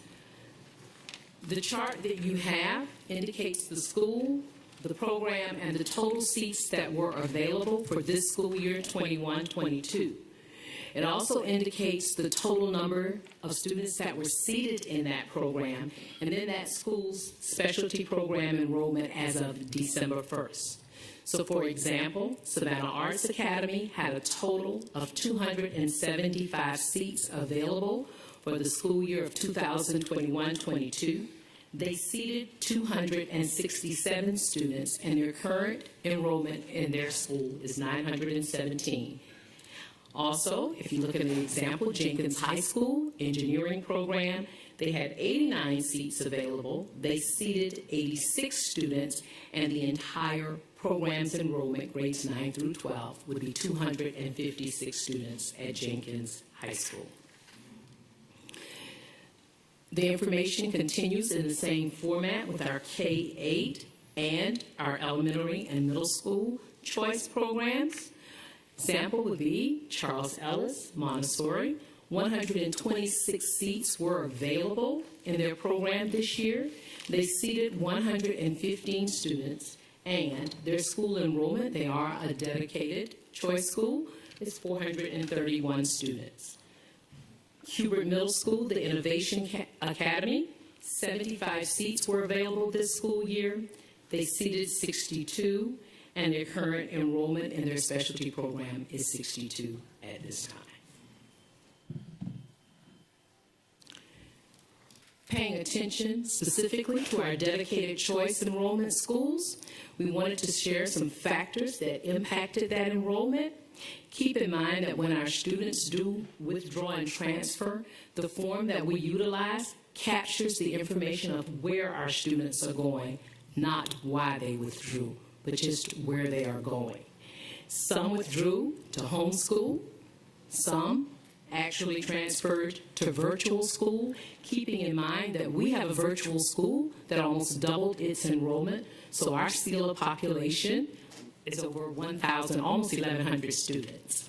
Some did go to private school, out of state, out of country, and some may have moved due to transportation or may not have been able to participate in that program due to transportation. However, again, our withdrawal form does not give us the why, but it gives us the where they went.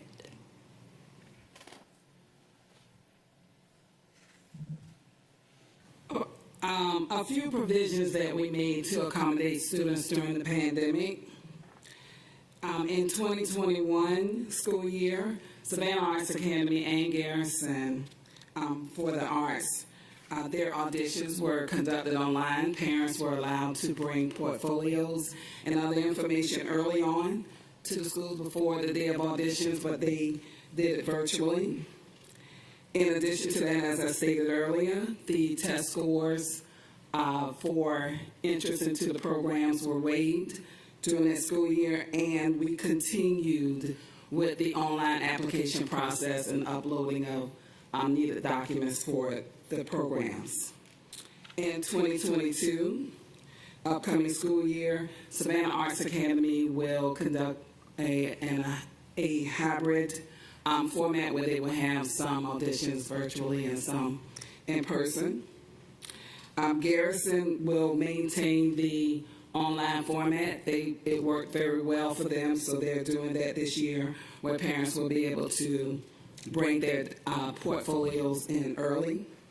The test score requirements for next school year is still waived, and we will revisit that again at the end of the school year, and also the online process will begin.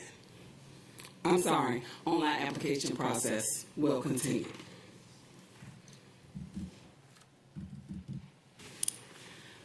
Again, the application process begins January 22nd, which we will have the Student Success Expo, which will be in person, which I'm excited about, at the Savannah Mall, where we will welcome all of our students and parents in the community.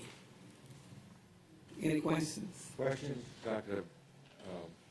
What is your name? Dr. Greenman. How that? Dr. Lewis, I know we'd spoken earlier about the expo and having that in person, which is wonderful. And visits to campus, both for students but also for families coming soon. Yes, we're looking forward to that. We're in discussions now on the setup and planning. Good. Just wanted, and again, the test scores are waived for everybody out there. We can't say it enough. Thank you for having it written in here and saying it again.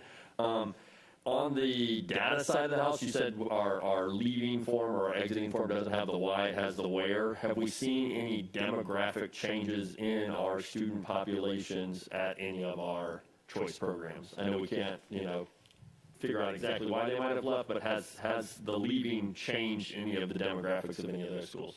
When we looked at the data, the transition and the amount of students that transition out is just like any other year. So it hadn't been noticeable to the point where we say, we've lost this many students. So, Ms. Hines, Dr. Howard Hall, Ms. Hines, Mr. Katchmar, Ms. Grabowski. Yes, thank you for your report. I just have this question. Since we've waived the test, have you noticed an increase of the number of students with IEPs and 504 plans enrolling into our choice programs? We've noticed the amount of students, the increase.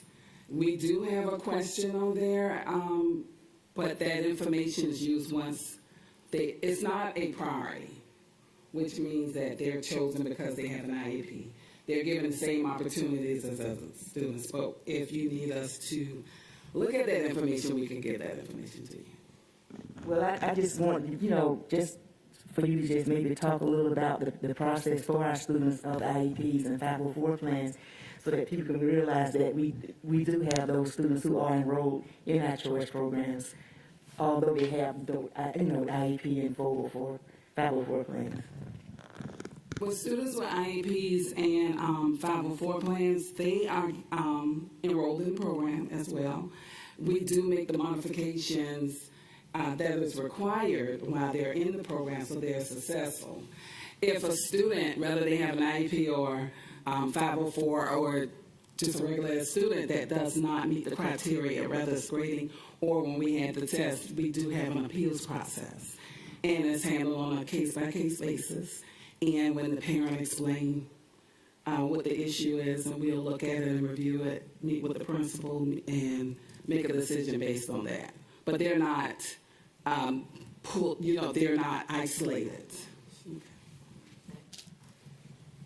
Ms. Hines, Ms. Catchmark, Ms. Grabowski. Okay, I have several small questions. Thank you for your report, informative information to us. Just to follow up, I guess, on something that Dr. Hall just said, have we or do we ever consider children with an average of less than 80, maybe from 75 to 79, getting into the specialty programs just on a trial basis? And they understand that if they do not perform very well, that they will no longer be a part of the program after semester 2. Now we do have programs that do not have a grading criteria. We do have programs. But also we have had students that had less than an 80 to appeal and have gotten in. So we look at every student. So it's not just a definite no. We look at every situation. All right, very well. Okay, then, I'm a little concerned down here. I see that the drone IB program is being phased out at Windsor. And I'm just concerned. I'm wondering why those kids are not really excited about the drone program because... Okay, well, that's no, what it is, the drone is coming in and the IB is phasing out. Okay, yes. okay, well, that answers that. Okay, and the other concern I have here, are parents aware of how important the healthcare system is and what it will do for and where we're going in the future with this program, and they don't encourage their children at the schools that are offering these programs to really get in there and get the beginning information so they can pursue health careers? What's going on here? I think they are to a certain extent. I think that one of the benefits of being in this district, I can't talk about others, is that we have quite a few areas for students to choose as a pathway, number one. And so when we're looking at the healthcare science, if they can't get in, because we also have to remember that that is one of the fields that's harder to hire instructors based on, especially the pandemic and how much nurses are being paid now. So when we're recruiting, we have to also make sure that we have an instructor in to teach the class. But these numbers are reflective of this year, so we've had quite a few students to rotate through the healthcare science program. The numbers that you see here is just for this school year. So it's continuously growing. We have 2 programs. We have 2 programs at 2 different schools, and we offer several different programs at those schools. Well, I hope they can just hang in there, because if they go on and this is their profession as far as a nurse is concerned, if we continue with situations such as COVID and that virus is not going to just phase out and we'll forget about it, and they become traveling nurses, doctors, they can make millions. Mr. Catchmark and Ms. Grabowski. 2 quick comments. First, thank you for this great summary. It reminds me what a breadth of offerings we truly have. And when I talk to people around Georgia and other places, they're like, what? So we do a great job. I just want to start with that. That said, I've talked to many people in the community over the last year and a half in particular, and the more we can do to bolster our trades, pathways, masonry, carpentry, plumbing, electrical, I know we offer those already, but there's a desperate shortage in that area as well, not just in healthcare as well. I'm agreeing with Ms. Hines. So I just offer that as a plea to continue to look at that. The question I have is for, we're updating our programming at A.B. Williams, Hubert, and Savannah High, making those entire school choice programming, and if you're zoned for that school, you get to participate no matter what. My question is, if for some reason a family says, I don't want that, do they still have to go to that zone school? Do they have an option to not participate in the choice focus? And this question has come up before at some other schools in the district. And I couldn't remember how we handled that offhand. Well, any student can apply to any of the choice programs in the district. That's the first thing. As it relates to Savannah High, A.B. Williams, and Hubert Middle School, their focus is STEM and STEAM. All of the CTAE programs that are offered at the high school and middle school level has a STEAM focus. So whether they take it at Savannah High, Hubert, or any other schools, they're still going to get STEAM or STEM. It just depends on the program that they decide to enroll in. But the grant that we received for MSAP, the entire school is an MSAP school, so they will have the benefit of receiving the resources that come along with that. But they can apply for any school. They can't opt out of the school unless they decide to go to another school.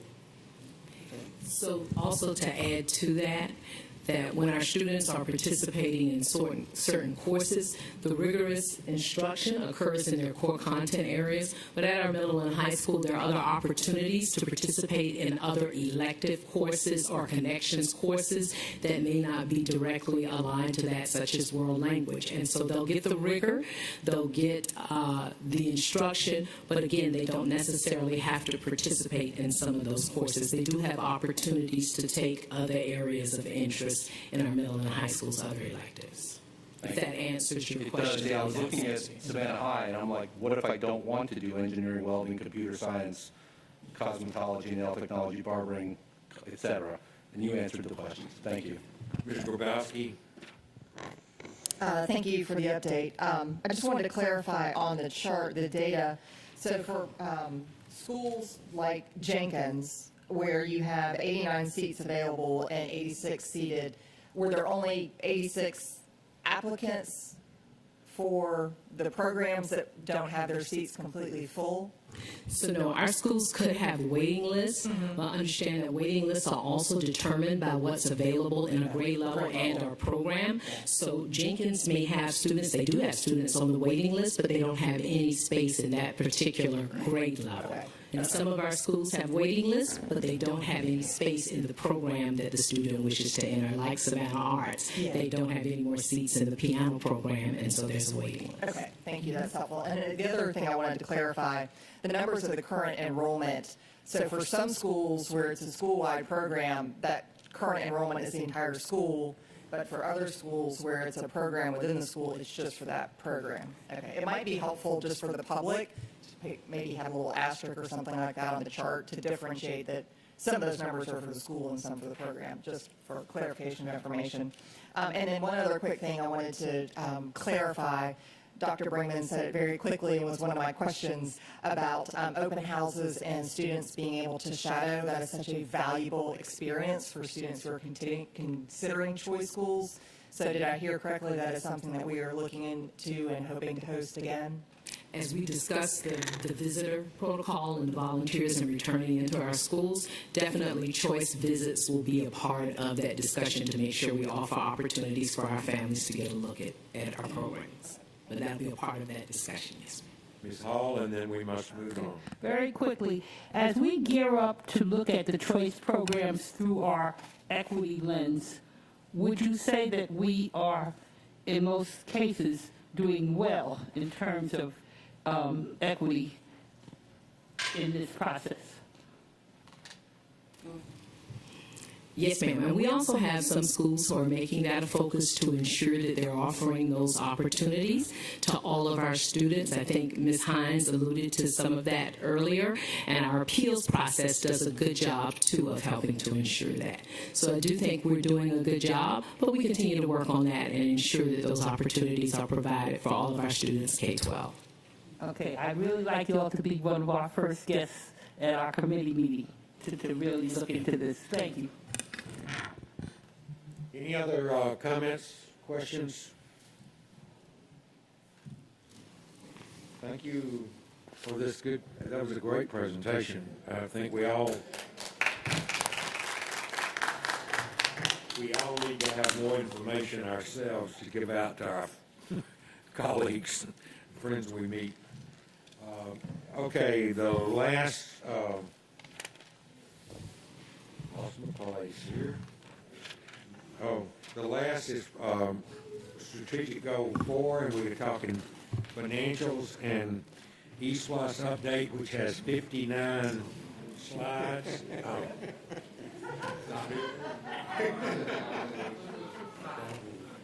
Get a minute a slide. Welcome, Mr. Jackson. Good afternoon, everyone. I bring forth to you the financial statements for the period ending October 21st as required by state law. It represents 1/3 of the school fiscal year and 1/5 of the school year has elapsed.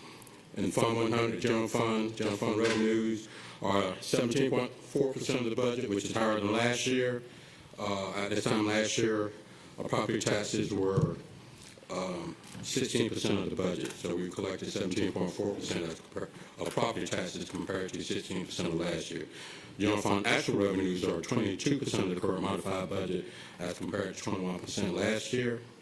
General Fund expenditures, actual expenditures for teachers are 20% of the current modified budget, which is pretty much on line for this year. Other support salaries are 30%, which we normally would expect to be between 20 and 33.3%. Total actual general fund expenditures are 25% of the current modified budget, which is reasonable for this year. Cash and investments, our cash balances are stable, especially for this time of the year, before the receipt of the second installment of property taxes.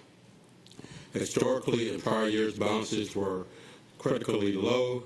There was, once upon a time, we had to issue a tax anticipation note because of the low revenue and balances, and we've often had to ask the tax commissioner to pay us earlier than normal for those tax collections. We did not have to do that for the last 3 fiscal years. Overall, in the fund balance, as of June 30th, 21, which is on page 31 later in the presentation, we've updated the balance for the general fund for the end of the year as of today to $125,473,000, but we're still in the middle of the audit, so that's not the actual final balance. As we go through some of the other funds, I'll just run through pretty quick. Fund 200 debt service, as you all remember, we paid off the debt service for the bus leases a couple of board meetings ago, but actually a part of that we received a reimbursement from the bank for that advanced interest payments of the $64,000. So that's why you see a negative line there for actual expenditures, and that negative 206%. Fund 400. Fund 400 is really a temporary fund. The federal government allows us to combine resources from between Title I, federal special ed, to provide kind of cover all administrative budget where they can do more than what's in a particular grant, and they can do more within the district. If we pool all the funds together into a consolidated fund, again, it's a temporary fund, and really we charge expenditures to the fund, but at the end of the year, we take all of the expenses out. So we start with a zero budget, and we're going to end with a zero budget. The only reason you see budgets on this particular report is because the new financial system will not allow us to make purchases if there's not a budget there, which is a good thing, but we have to create temporary budgets to make that happen. So you see some budgets for the expenditure side. It doesn't force us to create budgets for the revenue side, but for the purpose of for the report going forward, And transparency, we're just trying to create some budgets for the revenue side so it doesn't look odd to have actual revenue and no budget included in the fund. So we're going to make that adjustment going forward. But again, they're temporary budgets. Then come June 30th or the board meeting in July, we'll come back and zero out all of those budgets. Fund 403, Title I. Most of the title funds have been pointing out that because of the pandemic, most of the title funds we have extensions that go an additional year. So we haven't finalized some of the budgets in the consolidated application like we normally would do this time of year. So they're allowing us to continue to spend out of some of the old grants.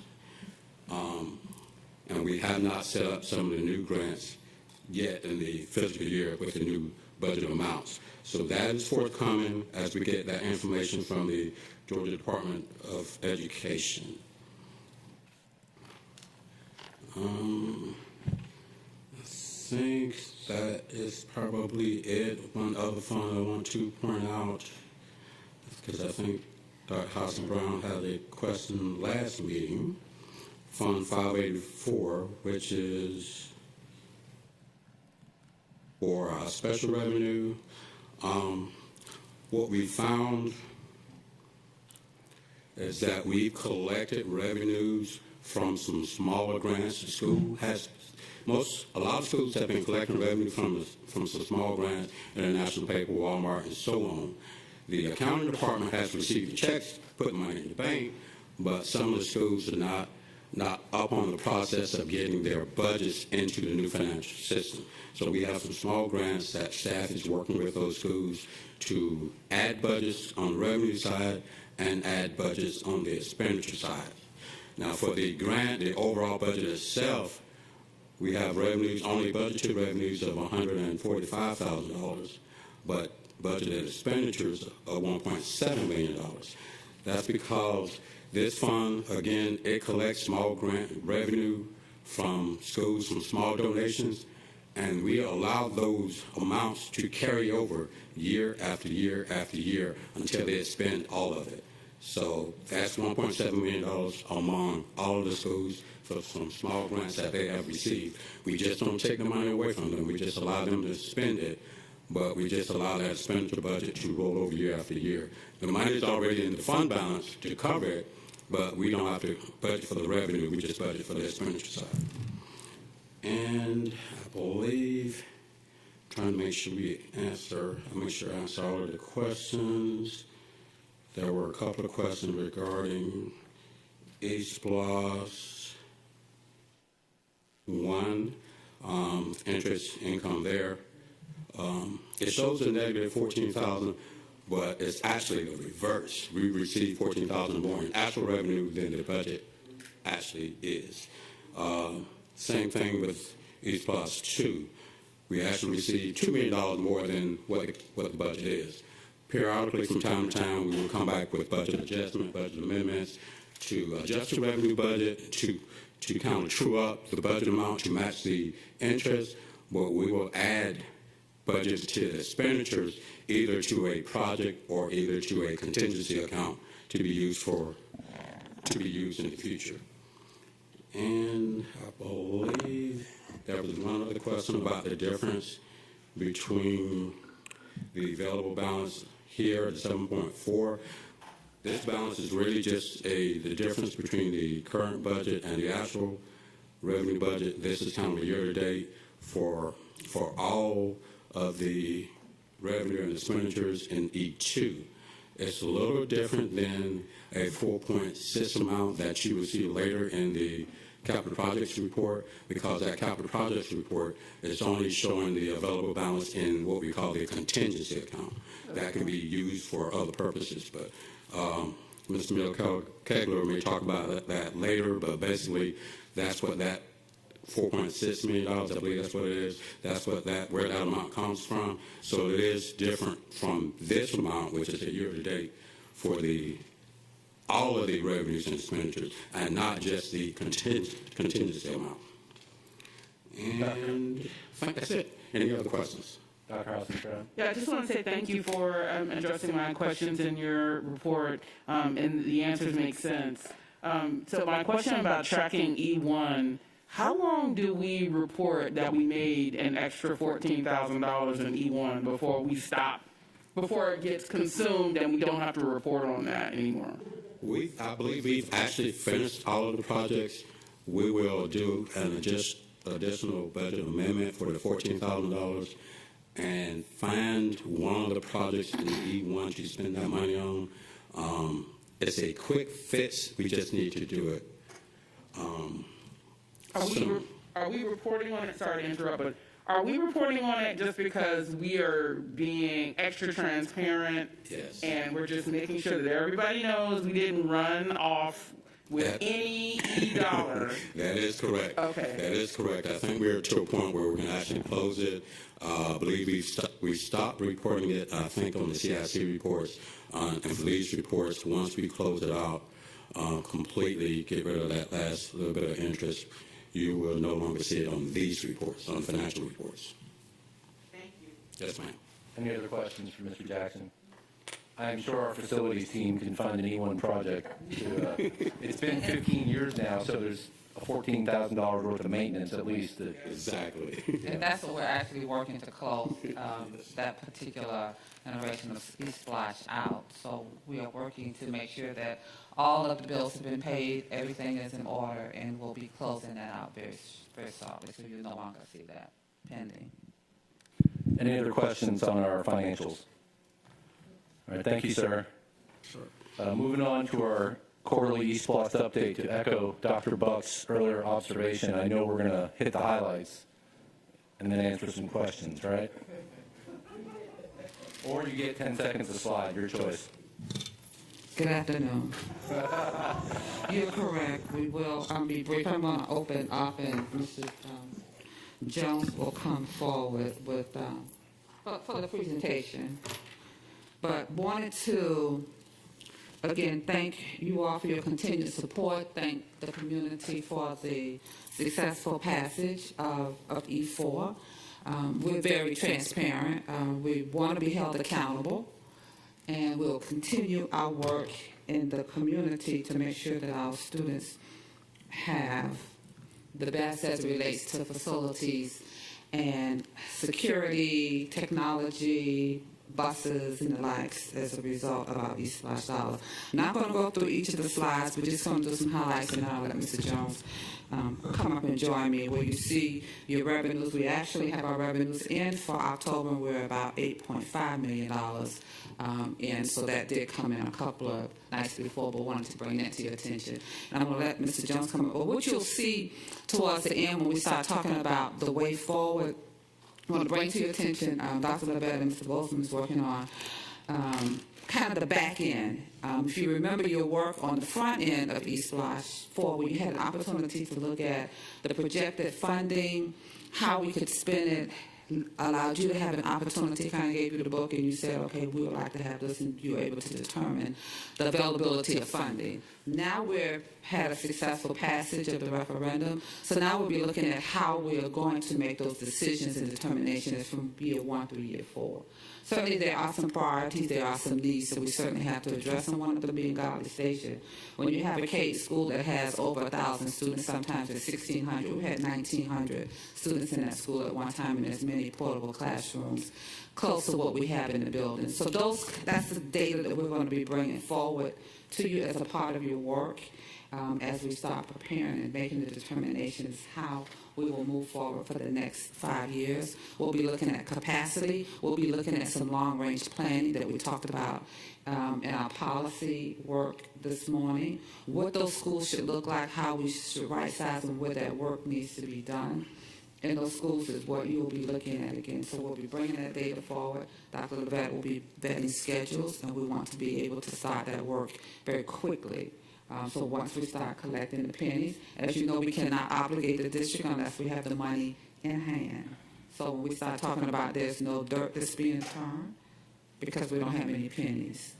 So we'll be working with you to get that project started, and hopefully we'll be able to make some decisions as to how we're going to move next. So I'm asking Mr. Jones if he'll Oh, Mr. Boltzmann walked in too, so.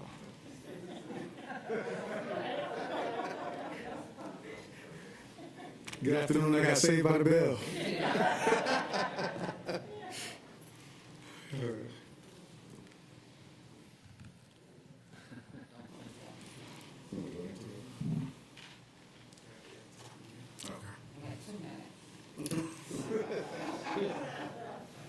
All right, so this is the budget status report. Click down to this one here. This is one that we really care about. In this program, we're going to have about $10 million left. After we do all the projects, we're going to have about that much left. And that's basically due to the excess proceeds that are coming in from East Bluffs. We budgeted about 6.5. We're getting about $8 million now per month. Won't talk about the program schedule. We're pretty much at the end of it. Just want to go through some updates for you. I want to talk about New Hampstead. We're expected to get a TCO on the 17th. We have completed the mechanical portion of it. The plumbing portion is scheduled for this week. We have a re-inspection for the fire, and then we have a re-inspection for the site. At this time, we don't see any significant problems of us not being in that school in January. These are just some of the pictures that you can see of the school and the progress that we made. On the multi-school campus site, it's going as well. And we'll be coming back and talk to you about some of the price escalation on this particular project. But again, we're still having some issues as far as supply chain issues on this particular project, and that's in any project that we have. And we'll be giving you a detailed breakdown of that analysis. That's kind of what it looks like. Woodville Tompkins, again, that project is going completion, but again, we have some supply chain issues on it as well. And so we'll be finishing it up pretty soon too, expect sometime in February. The Savannah High School Stadium is pretty much done, and so we're finishing it up. Got some punch list items that we got to do, equipment items, but it's pretty much on track as well. I want to talk to you a little bit about revisiting our E4 project list. This is the kind of list that we had put together for E4, some of the items that we thought from the local facility plan that we had put together. Preliminary cash flow on how we are putting that plan together in terms of all the things that we had agreed upon that would go in the local facility plan. But also keep in mind that we not only look at the local facility plan in the East Bluffs program, but we also have to look at where the growth is going to come from. So this is what we looked at prior to the program, and it shows you how we made our data-driven decisions. If you look at the red, these were all the schools that was in the local facility plan. That was the FCI at that point in time. And after we went through and decided what we needed, roofs, HVACs, and things of that nature, this is the future FCI, and that is counted to spend about $153 million. And of that total, when you throw in the technology pieces of the safety and security, site improvements, and the ability to manage the project itself, total spend comes about $412 million. One of the first up on that program is we talked about Windsor Forest replacement. This $59 million is only an estimate. It's not been certified yet. We have it out for bid right now. Here's some of the renderings and the project descriptions, about 900 FTE. We're still looking at using the gym. College Station, again, when we took a look at it and you look at the growth out there with New Hampstead K-8 and this particular area, this growth is phenomenal. And so we have to do something with getting the kids out of the portables. And so this is one of those programs, this is one of the projects that we want to get kicked off pretty quickly. And this is the addition. It always have had an additional addition on it. And so really we just got to pull that design back out and and actually start the process on it. About $9 million. And then we want to talk about the Pulaski Elementary School conversion.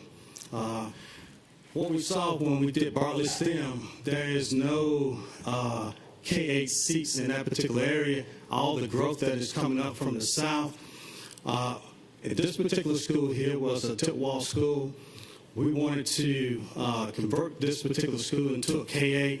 In doing so, we have about $2 million in E3, and the remaining of the dollars will come from E4. And so we wanted to take a look at this as one of the options of being able to put additional K-8 seats, so we'll have that flexibility. So again, part of our strategic plan, but not only the list itself. And this is what it looks like if we did that conversion, put the athletic fields and things of that nature on there as well. And then here's all the renovations that we said that we would do. There's just a list of those. Gardens Hill Elementary, STEM, Bartlett, Pooler, Bloomingdale.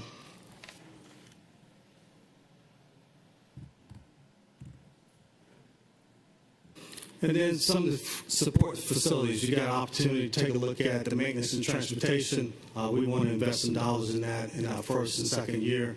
And so this is kind of what we got programmed. And then HVACs at these 4 different sites. We want to go ahead and get those done as well. And there's more HVACs, but those were the one that was critical. And these are the roofing projects that are critical, so we want to get them in the first and second year. And the remainder of the roofing projects. So this is just our first cut at this. This is nothing is written in stone. And so this is our putting together our local facility plan, which has a index of it that tells us what we have to do.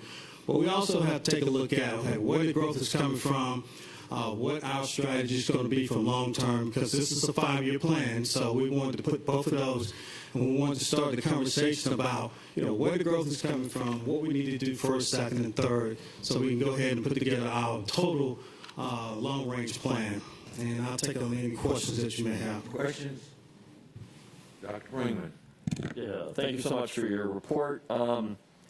I drive to Jenkins every day, and I was just wondering how close we are to that December 31st proposed deadline, or is it going to hedge a little into January? Just wondering. It may have some in January if the weather does not, because all of that work is outside. So if the weather holds up, we should make that 31st deadline. If we get a lot of this weather like we're getting today, then that'll get pushed out.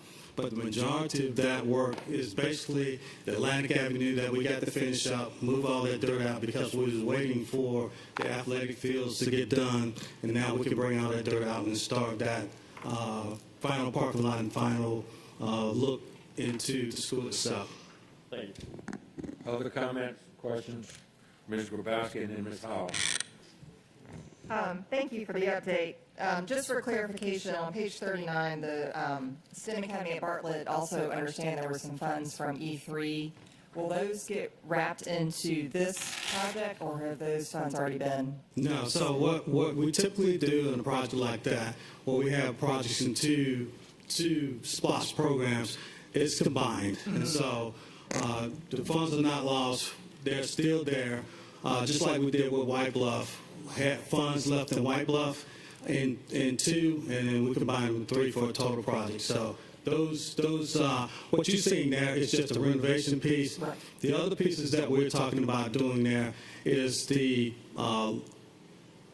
e-learning facility portion of that. So it's a total program. So it's about $20 million, but it's split between 2 programs. Okay, so this is just the program for E4. It doesn't reflect. That is correct. Okay, No, it doesn't reflect. I think that's important to clarify, so thank you for that. Mhm. And then one other comment, this will not surprise you at all, that I can't help but notice we have over 500,000 square feet of roofs that we are looking at replacing. that could host a whole lot of solar panels.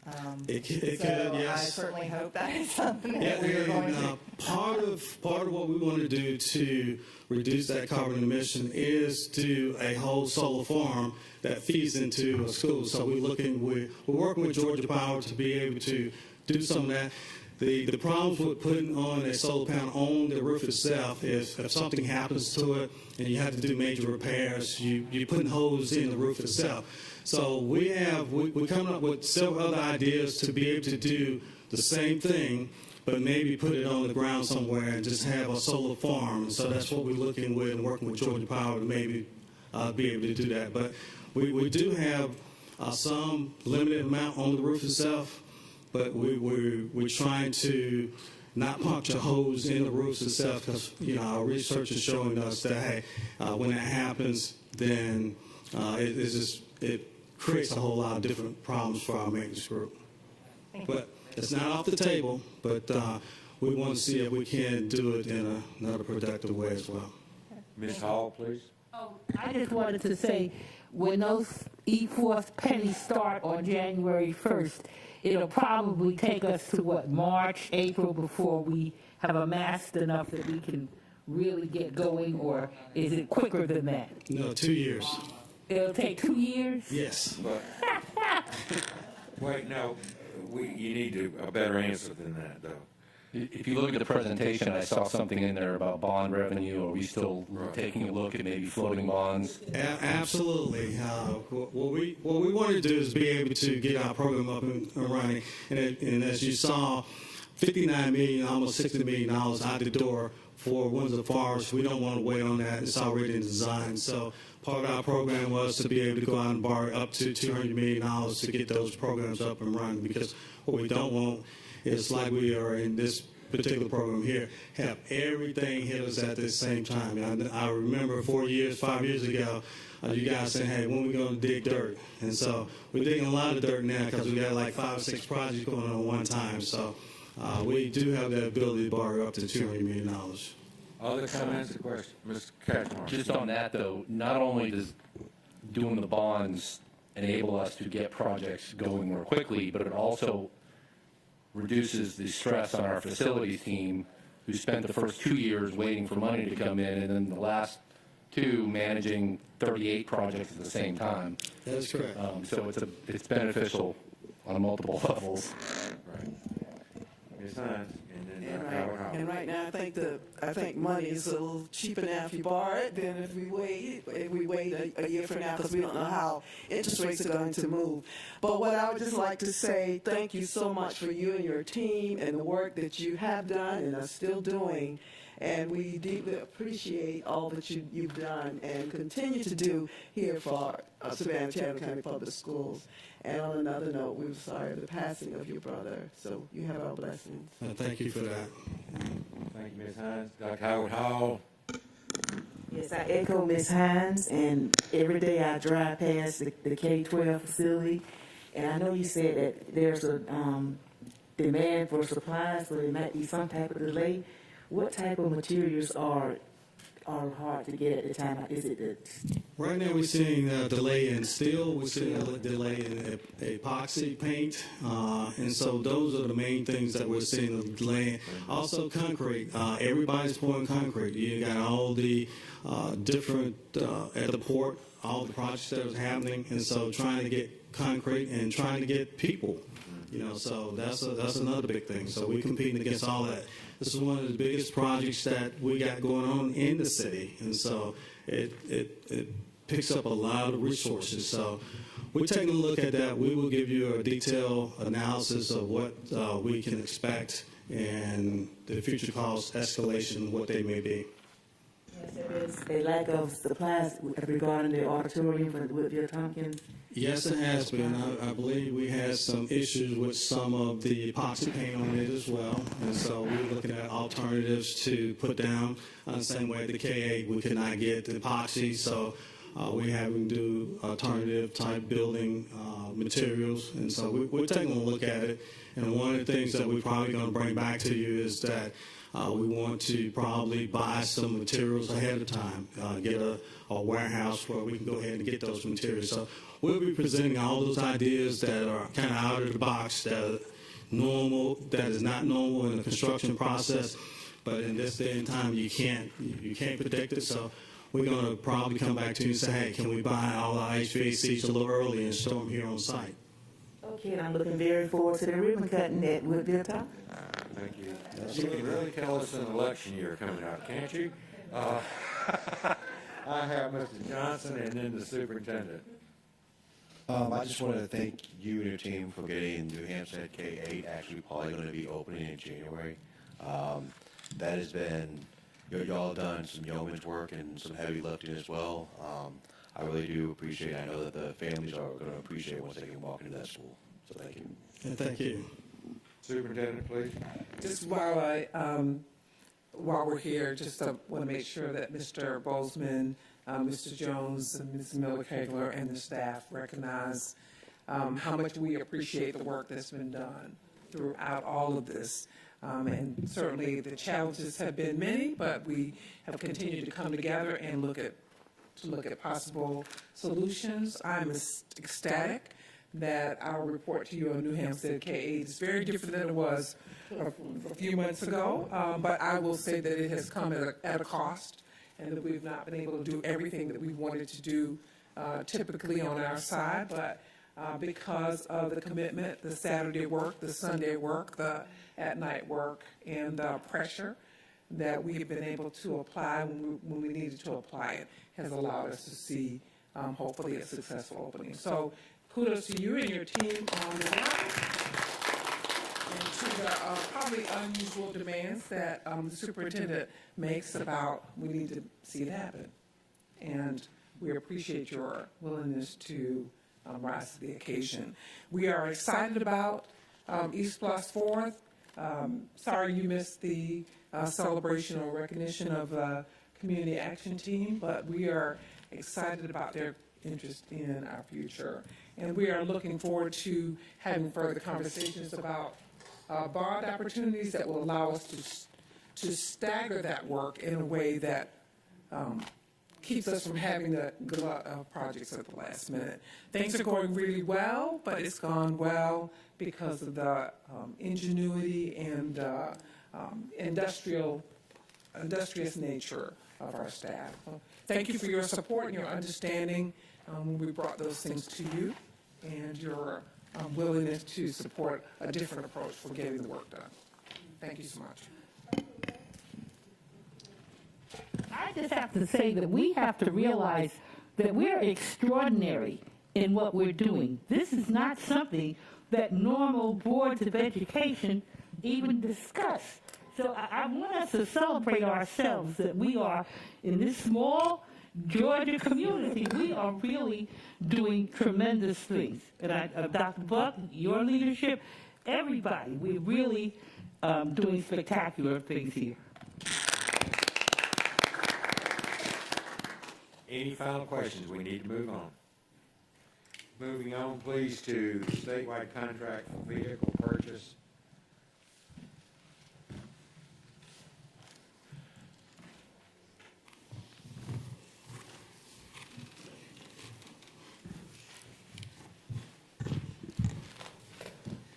Again, this is just seeking the approval to purchase campus police vehicles off of the Georgia statewide contract.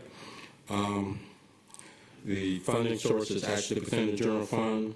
We're planning to purchase 19 Ford utility vehicles, Ford Explorers. Thus, be it resolved upon the recommendation of the superintendent that the board approve the purchase of vehicles from statewide contract from Wade Ford as identified in the chart above at a total cost of $915,950. Where's Wade Ford located? They're in Atlanta, if I'm not mistaken. That's what I was concerned about. Is that the motion, Mr. Johnson? Ms. Hines, you seconding? And the motion's been made and seconded. Mr. Johnson, anything? Yes, real quick. I'm glad to see that we are getting these vehicles for our campus police department. And I also want to say, just as a side note, is that I think we also need to possibly, when going into the budget cycle, looking at possibly the pay as well for our police department and our SROs and SSOs, so we can be more competitive in the area. Ms. Hines? Anything else from board members? Dr. Miranda? And maybe Chief might know this. Is this what they consider their interceptor?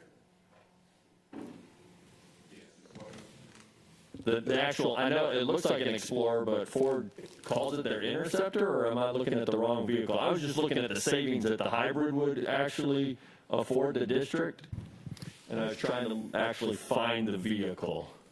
Yeah, so it is the Interceptor. It's the standard vehicle they have on state contract. But under the hybrid pursuit. Yes, yeah, absolutely. So it's the only, yeah, and I mean, it's little things. It's a hybrid. I drive an electric car.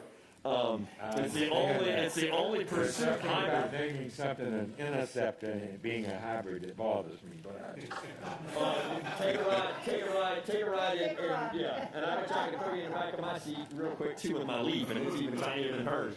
But seriously, in all seriousness, 5 years of gas savings at gas at just $3 a gallon. Each of these vehicles is $15,000 to $20,000 in savings. Because a lot of the time is sat idling.